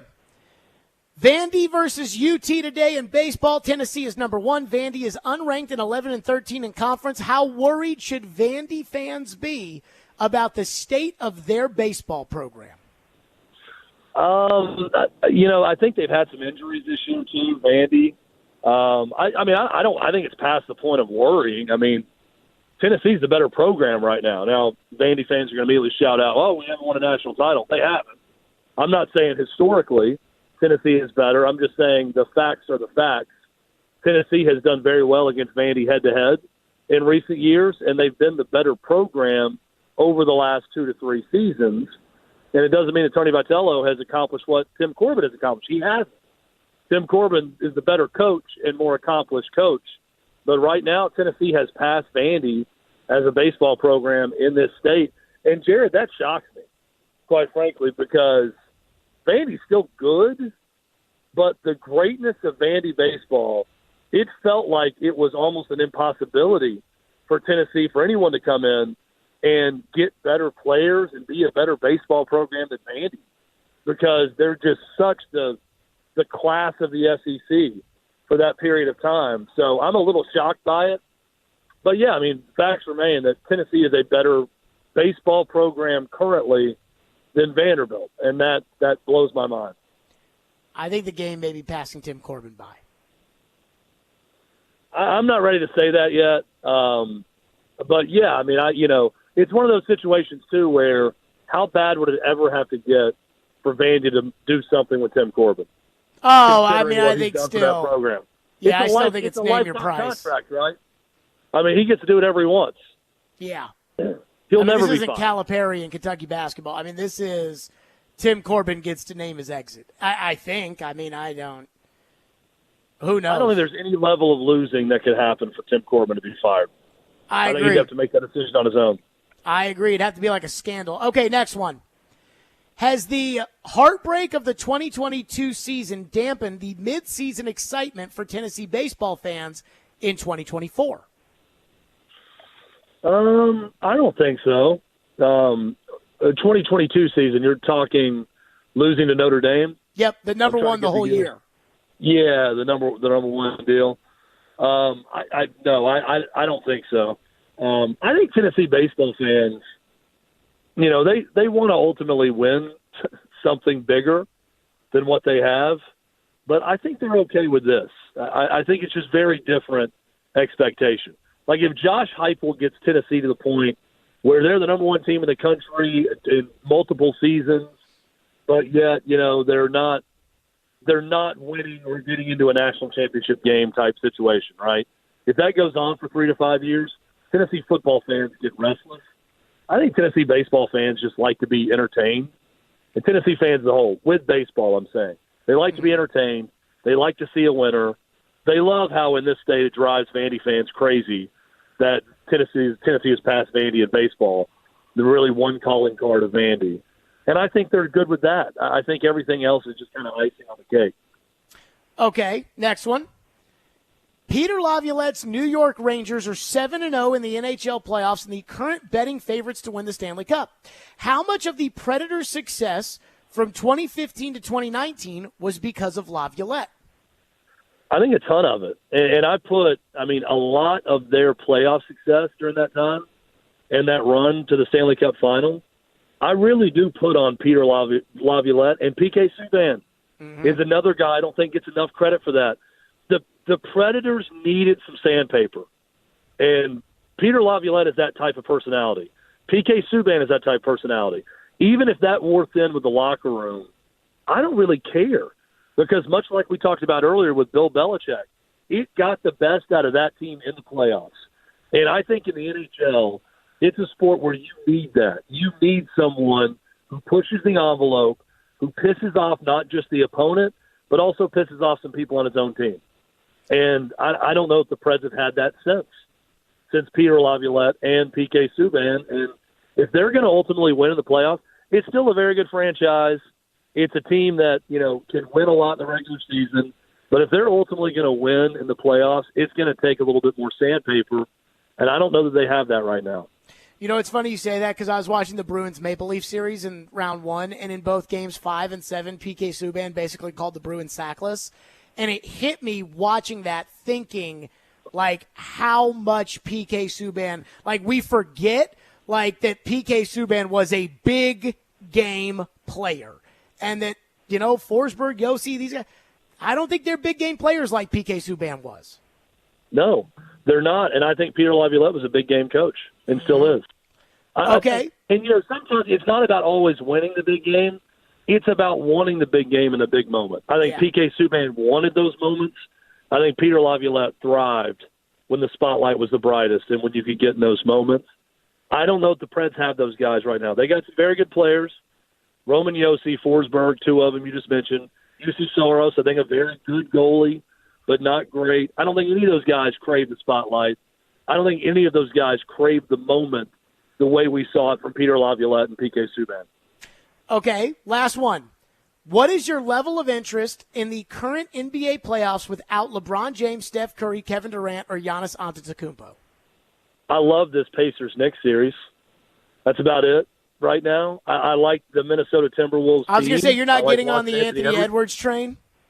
I do like Anthony Edwards, and I like watching them. But outside of Anthony Edwards in that Knicks series, I'm not that into it. But it was so nostalgic to watch the other night. Well, when the Garden's alive, it's alive, and it's amazing when the Knicks are good. But the chance for Reggie Miller being courtside, it got me thinking, this was my childhood. I was 13 in 1995 when Reggie Miller went off and talked trash to Spike Lee and gave him the choking symbol and all that. But now for me to get this into the NBA, it takes nostalgia to do it. Like, I'm only excited because Reggie Miller's calling the game and Knicks fans hate him, and they're chanting, "Bleep you, Reggie Miller." And that gets me into it. So I don't know if it's a great spot to be in if the only way I get excited is when I'm reminded of my childhood when I watch a game. And that's what the Knicks Pacers are to me right now.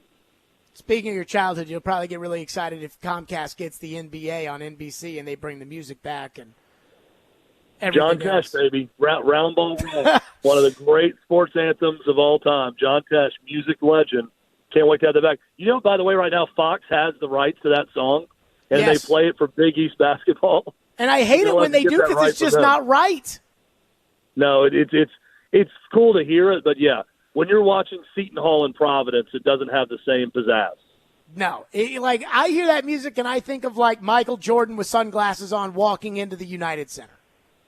Oh, I think when I watch Knicks Pacers and I think back to Knicks Pacers 95, I think about watching Seinfeld and Friends and hearing that music in a brief promo coming back to one of those shows on Thursday night for the Saturday, doubleheader in the NBA playoffs. That's what it makes me think of.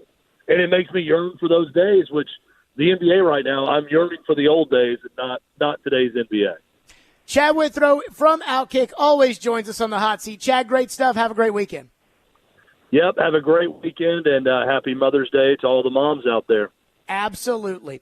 So, we know who Chad's rooting for in the Vandy UT series, but I do have a Vandy UT baseball take that I have to get off my chest. We'll do that next. Hey, let's talk Twice Daily. You know I love Twice Daily. Twice Daily has your cravings, and you can save on every single visit. Stop in and get rewarded. All you need to do is join the Twice Daily Rewards program to unlock special discounts, savings, enter their sweepstakes, and so much more. Try their new wraps, the Italian, the ham and cheddar, the turkey and Swiss, and the Nashville hot chicken.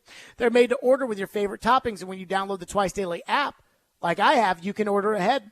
Or at Twice Daily, it is snack time all the time. And they have your favorites like chicken fingers, tater rounds, new pretzels, and more. And the pizzas at Twice Daily are pretty good too. Twice Daily. What are you craving?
Stillman and Company, we are out a segment early because Vandy baseball is coming up as Vandy takes on Tennessee pregame at 5:45. First pitch is at 6. Vandy baseball is brought to you by Smoky Mountain Tops, your countertop experts.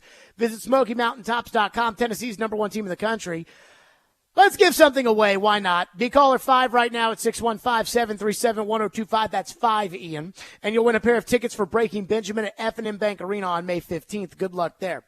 So I have a quick Vandy baseball, Tennessee baseball take. Again, college baseball, not really my thing. I know a lot of you are in, like Joe and Robbie can talk about it like, the 8th place hitter's OPS is really looking good. He's hitting the ball well. He's going the other way. He's this kind of, I could, maybe I'll watch some this weekend. I don't know. I'll probably maybe watch a little tonight. More of a Braves baseball guy, but that's neither here nor there. This is a very scary weekend for Vanderbilt baseball fans because baseball belongs to Vanderbilt, or at least traditionally, baseball has belonged to Vandy and to Vandy fans. And this week, Tennessee enters as the #1 team in the country. And Vandy is unranked. And Vandy is 11-13 in conference. And Vandy got smoked by Georgia this past weekend. I got to be honest with you. I'll tell you right now, I think that there's a lot of Vandy fans that are nervous because if Tennessee wins this weekend and they sweep them, it'll be 10 in a row. And, baseball is their thing. And so while I know Tim Corbin's the GOAT of Vandy athletics, something is not right with that program because, I went to the regional last year when they played Xavier and they got beat, and they didn't even make it. Oregon ended up winning the regional. They were the 3rd team in their own regional at the end of the day. That's terrible for Vandy baseball. And to be unranked and have Tennessee coming in, and who knows how many Tennessee fans are going to be rolling in there, to Hawkins Field right now. The Vanderbilt fans take baseball very personally. And so while Tim Corbin, I don't think he's ever heard chirping when he's been at Vanderbilt. I don't think he'll ever get fired because I don't think the administration, you saw what had to happen for them to fire Jerry Stackhouse. I just don't think that Vanderbilt, that the Vanderbilt fans can deal with being second fiddle to UT. And if they lose this weekend, and I think they're going to get swept because, again, Tennessee's #1 in the country, Vandy's got to win tonight to make sure they don't get swept. And if they do get swept, it'll be hard for them to look in the mirror and say, hey, we still own this state. Or, hey, baseball's still our thing. So this is a big weekend. And, again, I don't know what it means for the NCAA tournament and all that other stuff. Forget about that. This is about the in-state pride. This is the only real rivalry that Vandy and Tennessee have. And Vandy has owned it for so long. Might be gone after this weekend. We shall see. Vandy's pregame comes up next here on the program. The game's at 6 o'clock with first pitch. I do want to, on this Fireball Hot Take Friday, wish a very happy Mother's Day to all the moms out there, especially my mom, my grandmother, everybody else, to all your moms. Have a happy Mother's Day. Have a safe weekend. We'll see everybody Monday, 2 o'clock.